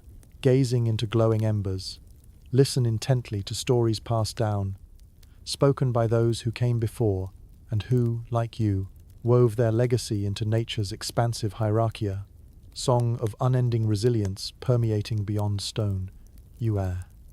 As dusk draws near, stars spin tales, overhead celestial guardians of this ethereal earth-whispered solace, flourishing within tempest's ledgers. With nature's hands enfolding you within her temperamental embrace, let pregnant clouds challenge your steadfast nature. Knowing renewal seeks expression through stone and sentinel, can place faith within artistry's unyielding strength, a blueprint destined to stretch ethos upon destiny's eternal arc. Within the workshops and on the scaffolds where stone carvers ply their trade, there flows not only the dust of ambition, but a rich tapestry embroidered with the threads of superstition and belief. In a time where the mystical weaves seamlessly with the mundane, you find yourself emboldened by these intangibles, delicately balanced between the sacred narratives of the church and the diverse folklore passed down through the ages. In the medieval mind, the tangible and intangible live hand in hand. You feel this dual presence upon the very stones you carve. Every chisel stroke is both a craft embraced with skilled hands and a ritual etched with belief and intention. The medieval world is alive with the spirits of lore imagination, and sometimes fear giving form to angels and devils imagined in stone. As you work on a gargoyle for a grand cathedral, you realize these aren't merely decorative flourishes. They are guardians in their own right, tasked with warding off evil with grotesque yet protective visages. In this, stone becomes part of a larger protective ritual, a silent sentry against darkness, woven intricately into walls no keen eye can resist exploring. Ponder, if you will, the timelessness of these carvings that bridge not only generations but cultural narratives. Within them, a curious confluence entwines Christian iconography with ancient motifs, born of pagan ancestry and local lore, knitting intricate stories with symbiotic harmony. Even where priests and bishops etch gospel into the rock, the folklore solidifies its presence alongside, twining the deeply spiritual with hints of magic's beguiling allure. Workers around you share stories as if current-sci tales of mischief-making fairies that run amok within nearby pastures, pixies leading unwary travelers astray, or the luck of finding a four-leaf clover concealed within the mossy stones gracing eroded paths. These yarns inspire both wonder and vigilance among artisans, a reminder of ever-present unseen forces moving sublimely behind craftsmanship's veil. While whispering secrets among apprentices, you ponder the spells and charms occasionally tucked away inside stonework. A carved rabbit foot here, a rune for luck hidden within the arch, a nod toward both whimsical levity and nudge against the evil eye blend symbolism with shared consequence. They dance behind seamless intrigue, moments of levity wrapped within meant absolution. Hover over this question. Do historians argue the extent to which superstition played a role in these artistic expressions? Some suggest practical aesthetics, while others contend these were meaningful talismans, offering proof of humanity's search for purpose in an uncertain world. The challenge of reconciling faith and folklore breathes life into your work as these disparate forces etch the depths of your own belief. The dance never wavers nor decays, flourishing instead upon the grand stones, sunlight wisps casting ephemeral yet powerful patterns across dreamers' windows. Thousands of pilgrims who visit these structures by day, the charms woven deep within transform into somber assurances under moonlit night. As dusk settles upon your workshop, the stories enrich more than your craft. They enliven your nights with a heritage embraced in warmth, like fireside embers, flawlessly embraced with tradition's comfort. Each legend, each whisper at earth and chill's embrace, becomes a stone-carved narrative, preserving the ancestral spirit, reflecting interactive bonds alive and engaging emotive worlds amid once and forever aspirations. These beliefs, marrying sacred labor to mystic imagination, transform labor into artistry-carved stories, tempered by tradition and innovative reverence, ensuring lasting echoes upon stone. So stand ready with chisel in hand. Prepare not only monument but mythos story, indelibly etched against time's flowing arc. As the chiseler of dreams connecting sacred spirit, living folklore, and soulful beauty amid remembered realms, allow charm's restless influence to perch quietly beside your rooted creativity. Transformative and timeless together, you shape destiny's touchstone, balanced beyond history's veil forever, enfolded even as care finds spirit twinkled within sleeping stars. As the day gives way to shadows and the weight of your tools eases from your hands, you find moments of reprieve, balm, and a necessity. The demand for respite from constant labor is universal, a shared understanding among stone carvers who navigate life's relentless grind.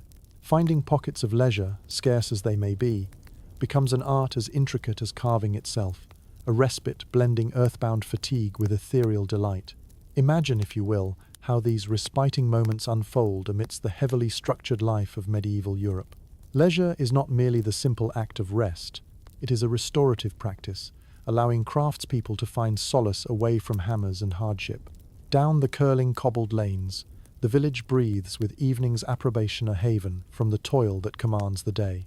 In your brief glimpses of time removed from duty's demands, you engage in pastimes reflecting your tastes and talents. The air bubbles with laughter gained in companionship around lush alehouse tables where songs and ballads blend with joyous abandon. Evenings glow within candlelight's warm embrace, with stories told by the fire capturing hearts and unlocking smiles. Here, camaraderie dances with friendly rivalry, knitting relationships shaped in moments beyond crafting's grip. These gatherings, pulsating with life, house jokes shared as readily as bread, an incorporeal currency, brightening spirit as much as it pacifies belly. Communal feasts mirror simpler feasts for the soul, transforming worry into music, minutiae into myth, casting tales that will echo across the generations. With mugs lifted and coiled tensions shed, nights transform into grand adventure maps, each stain or mark upon linen, another memory woven into lasting legend.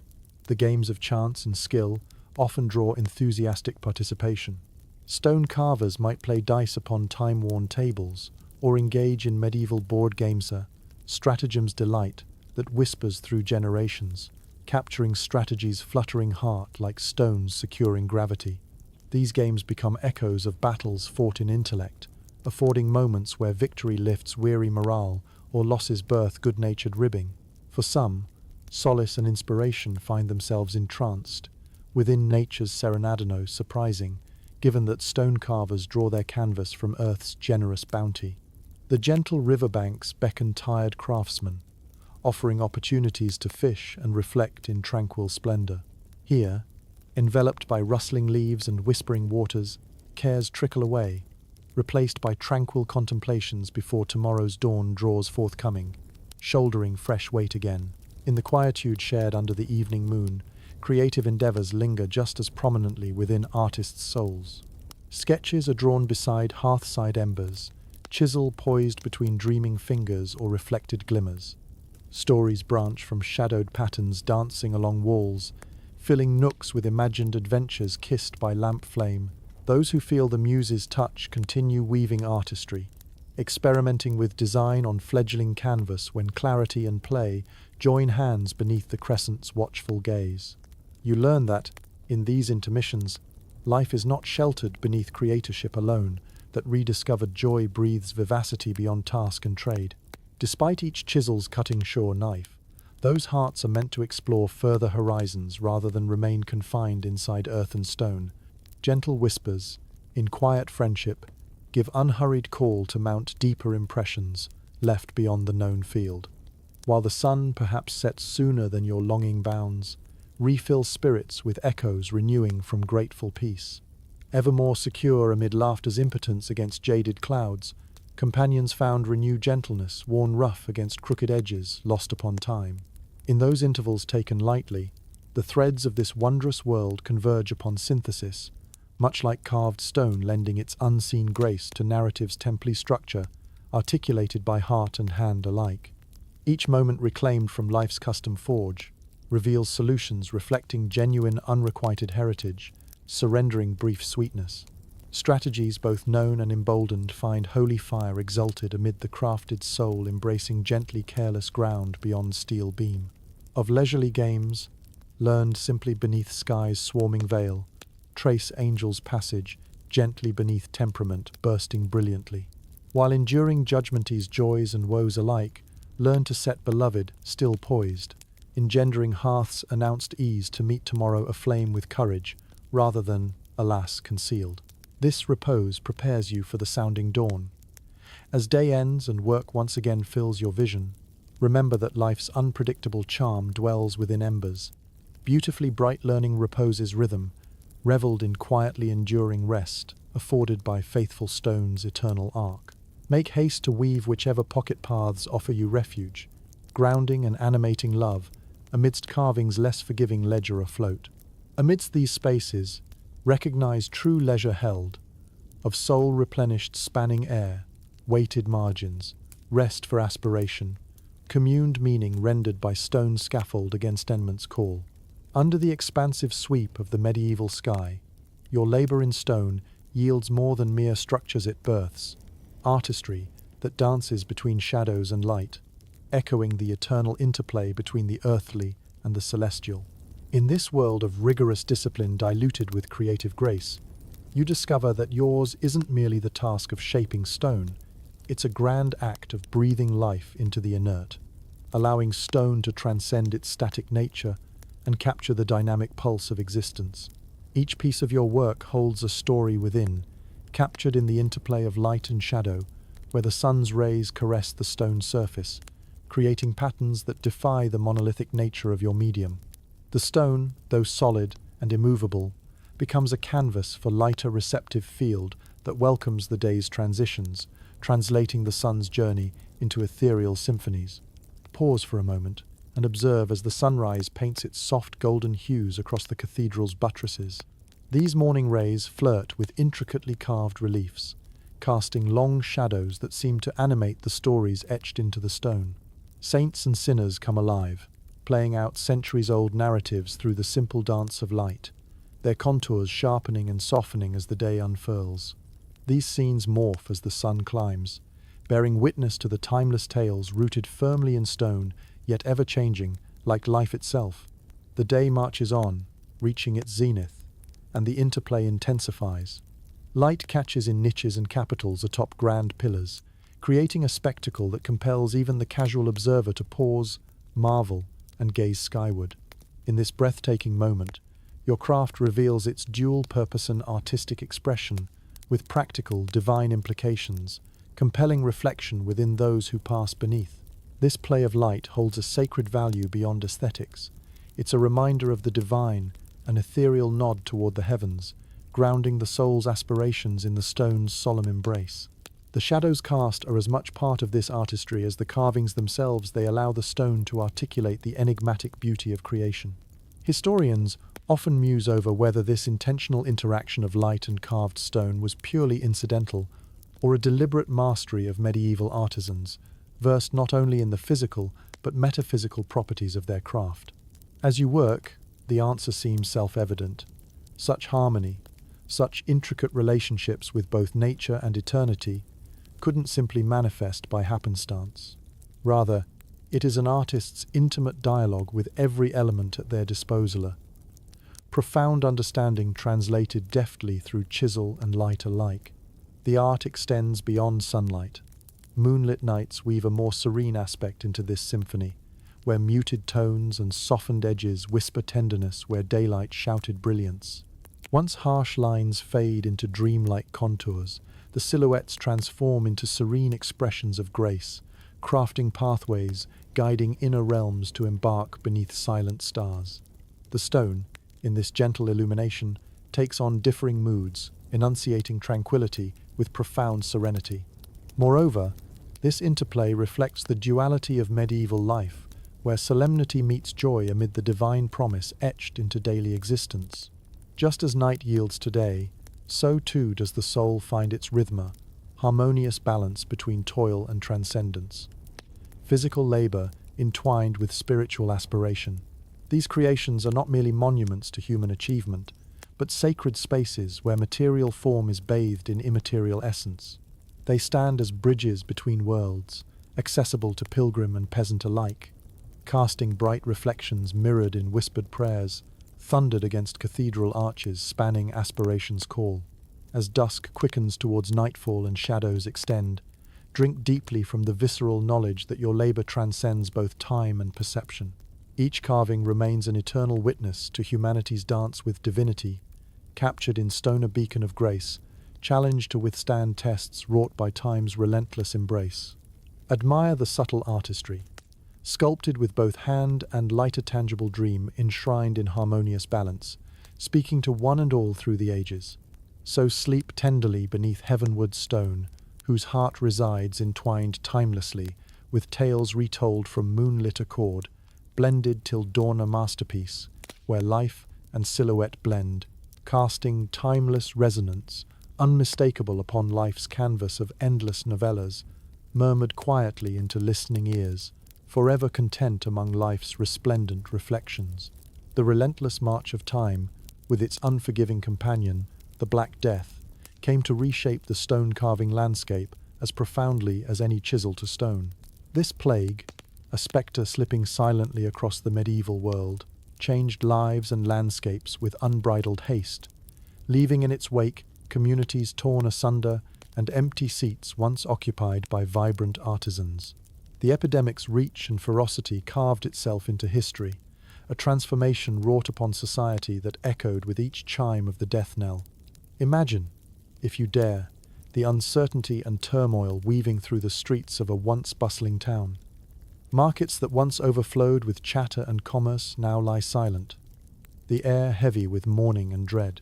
Black-clad figures move quietly through deserted lanes, their songs of spectacle change to whispers of prayer and supplication. The world, burdened with fear, stands on a precipice of renewal or demise. In this somber tableau, the roles you knew as stone carver and artisan evolve into roles that you hardly recognize. For before the plague's shadow darkened doorways, stone carving was a vocation defined by creativity and continuity. Now, it stands as a bright spot in a world seeking meaning amidst chaos. Communities lean heavily on artisans like you, not just for survival, but to reconnect with the divine and seek solace through art and architecture revered beyond measure. With towns emptied, labor forces diminished, and guild members succumbing one by one, those still carving find themselves in strangely pivotal positions. There emerges a demand for rebuilding, a chance to solidify memories in the face of erasure. Skilled hands are tasked not just with preserving old walls and spirits, but comforting humanity through feats etched in stone. In this way, craftsmanship blooms under privation's gaze, where each monument becomes a memorial to resilience, flourishing despite adversity's roughened path. In the wake of devastation, the shifting of social and economic structures becomes palpable. The plague, an unforeseen equalizer, reshapes societal order, providing artisans with rare opportunities, mobility previously unattainable by such trades. While this foundational change grants newfound freedoms amidst older constraints, historians remain divided over whether such freedom came at noble agenda's expense or art's embrace. Through stone, you and your comrades communicate eternal lessons, captured beyond fleeting mortality, carved juxtaposition, engraved upon temporal ledgers. The attempts to ward off this grim foe inspires innovation, even in simple adornments, a crucifix, positioned more prominently, symbolic relics added to give more gravitas to otherwise commonplace settings. Prayer and blessing infuse craftsmanship, providing protection imprinted upon archways standing stoic amid tempest's glances. Your work, carved in stone, echoes the aspirations of a world seeking continuity amid the abrupt culmination that life's uncaring winds have birthed. Perhaps the most astounding transformation is not within the realm of matter, but spirit. For, even while darkness shrouds every corner, hope finds refuge in design, as faith preserved within stone creates a sanctuary unfurling beneath sympathetic skies. Within these crafted spaces, belief enshrines stories traced in infinite loopings of vine cradling, mosaics gleam a legacy, born from trial yet untethered by time's constraint. Hope reaches beyond stone, carried by every petal and poetic note embedded within design, extended across centuries. Scholars diverge on Black's destiny, leaving haloed message reflected among artists, rendered long forgotten, each chisel stroke anew, flinching against life's brutality, remembered in divine cadence hallowed. Towards twilight, as shadows stretch lazily over peace-pierced remnants of a plague-scarred world, you stand among stories recounted in marble's wake, awaiting new generations gathering dawn's embrace. The world continues onward, morning vies with night, renewal wed to destitution, steeped in both creative aspect and earthly dance uncloaked. Stone carvings remain, testimonies gilded to existence, marbled in narrative unfolding, the tired tides and tumult of history balanced against time's serenade whispered hope, breath reborn to heavenward call. Elt becomes not merely a tribute to lives lost, but a testament to human resilience and enduring promise, made whole in the quiet space where one lives, creating echoes of light amidst history's darkest chapter. Each life honored, hope eternal boundless. Amidst life's mortal veil with pieces carved and souls at ease come whisper, earthward rest, eternal so told. In the dust, settling after the storm of plague, the medieval world enters into a contemplative rhythm paced by the echoes of loss and whispers of rebirth. As society knits itself back together, the legacy of stone carving is queried anew, poised upon the precipice of rediscovery. Your work, once perceived merely as a craft or trade, now stands as a testament to the resilience and evolution of human endeavor, a legacy that speaks not just to the past, but echoes brightly into the future. These creations endure beyond their era, rising with a voice resonant enough to pierce the veil drawn tight by the world's relentless progression. Cathedrals continue to stretch skyward, a tapestry woven from mystery and dedication zealously entwined. Castles and keeps, guardians of lands far and near, preserve both history's stern whispers and pages, yet unwritten walls, bearing witness to humanity's laughter and wail alike. In some quarters, your dedication to this calling freezes time itself, suspending it delicately between generations. Each chisel stroke, each design element, transports today's observer to a space carved much earlier, yet where temporal memory and today's vision effortlessly converge.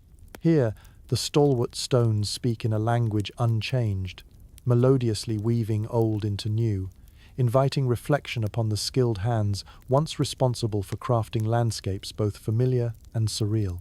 As renewed reverence for your ancient craft emerges across thriving societies, keen to engage prowess's finesse, stone carving reclaims its honor alongside emerging pursuits. Artists and architects awaken, drawing from the rich wellspring of medieval ingenuity, finding in stone a lasting continuity and artistry. In this embrace, the old and new collaborate, artistry fusing boundaries, blurred beyond paradigms sway witness. Pilgrims myriad across peaks, poised in quintessential grace, meridians remain unexplored yet profound. Historians often speculate whether this resurgence represents a genuine continuity or a fragmented commemoration, questioning whether their veneration grows from nostalgia or a desire for authenticity. To contemplate this is to appreciate that crafting transcends time. Delicate liaisons between each rhythmic contact wrought spontaneously complex, drawn from dew-drenched marble mirrored against celestial aura withheld. In today's world, amid modernity's unrelenting advance, there is a rediscovery of the unique beauty captured in stone's deliberate permanence. While machines hum rhythmically in our world's ceaseless churn, there persists a cherished reverence for the craft of hands, mind's quiet meditation upon stone, heart's quest for harmony unfolded within heritage, inherited, both grand and humble. Artists and artisans today draw inspiration from your legacy, honoring the profound patience and precision, sanctified within acts beyond memorial union, kissed by nurture's unwavering awe dormant. As you walk through contemporary galleries that celebrate medieval masterworks, knowing eyes appreciate each element encircling architectural constructs, unmediated in evocative belief. The weight and texture of stone resound within the minds and processes of modern creators, honoring your timeless hands-shaping movement preserved against Embrace's evolving Mobius arc. The lasting legacy of your craftsmanship resonates deeply, woven into living memory, as profoundly personal as it is shared. Whether through guiding principles harnessed gently beneath consideration's sheltered fold, or emboldened futures aligning humanity's ethereal dance, your collective body of work reverberates against the heart's eternal pulse artistry, persisting far beyond existence's generally grasped extent. In seeking remembrance, today's artisans reach too, for the passionate souls who aspired towards infinity-echoing echo, patiently rerouted along sculpted path beyond fortuitous curve life's endlessly phenomenal tapestry, believed entire from creation anew, till world ends, uncorralled, step alight. Boundless, memory inhabiting now, emerges cradled wonderfully amongst those dawning tendrils finding harmony where art remains lovingly domiciled, its place amongst fire's dancing birthright unravelled destiny. Thus yonder whispers behest born anew, till time's eternal offering joins finished hand, forever wrought beyond stone eternally posed upon life's edge, unfurled illuminated, standing gracefully toward evening sheen. As you stand amidst grand cathedrals, as castles peer over still lands, your carvings are held aloft by curious gazes not, as relics of forgotten epiphany, but honored as living interconnected dreams, marking each monumental pivot discerned. Awaken within artistry's reimagination, inside forms impelled upon sanctuary's expanse, enlightened vision remains persistent unbidden, untied, and infinitely transformative across timeless skies, we trust wrapped in grace. Beneath twilight's gentle embrace, as the last glimmers of day fade into the soft hues of evening, you find your craft woven into the very fabric of continued existence. The artistry of stone carving, from which we have journeyed across centuries together, manifests as an eternal testament to human endeavor and imagination. Each piece, each monument, carved with the vision and dexterity of countless hands, becomes a quiet revelation, a bridge between generations past and future. In these waning moments, let us slow our pace, allowing the story's breadth to envelop you in its timeless reach. Rest assured, The legacy of medieval stone carving is a concordance in equal parts, resilience and delicate mastery, embraced by a world that demands beauty as much as protection. Each echo of the chisel reverberates through the halls of history, a soothing balm for the weary soul, inviting dreams spun from light and shadow etched deep into the marrow of reality. You are not merely a craftsman. You are a storyteller, an architect of dreams that form the cornerstone of human aspiration.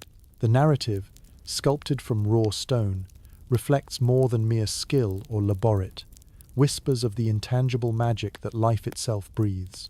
It calls us to remember not only what was, but what could be. On cathedral walls, saints stand poised against the sky, graceful and serene, while gargoyles grin down mischievously, a testament to the playful spirit imbued into this life of stone. These are sacred spaces, resplendent with the imagery of creation, clasped tightly to purpose and tradition. As the medieval world met the traversing shadow of time's ever-rolling narrative, it left not just stones but story-estries, who shimmer with divine interplay between light and perception, reality and myth. Where humanity etched secrets and artistry, today lives knowledge both sepulchral and resplendent, the echo of past lives. Dreams realized through the art of stone. In these hovering silences, allow your breath to synchronize with the ancient rhythms that once guided each stroke of the chisel, savoring the mystery that remains long after tools have been set down. Each vaulted ceiling whispering down the serene prayer of 1,000 echoes, every solemn arch framing vistas both imagined and real. This journey ends as a stone carved smooth by time, a shared venture gently unfurling through the quiet night. Embrace the legacy of those who dared to dream in stone, and the stories that embrace you back a tale of endurance, resonating brightly within love and memory's interconnected weave. Lay the chisel down with grace, and allow echoes of life's eternal tapestry to lull you softly into restful night. As dreams draw close, whispering of tomorrow's promise, tinged with infinite wonder, remember the sweep of history's heart, immortalized upon windswept spires and still-standing stones serene. Now, gentle wanderer of time's embrace, close your eyes. Sleep enfolds you wrapped in sheltering warmth, cradled by the narrative's soothing embrace. Sweet dreams.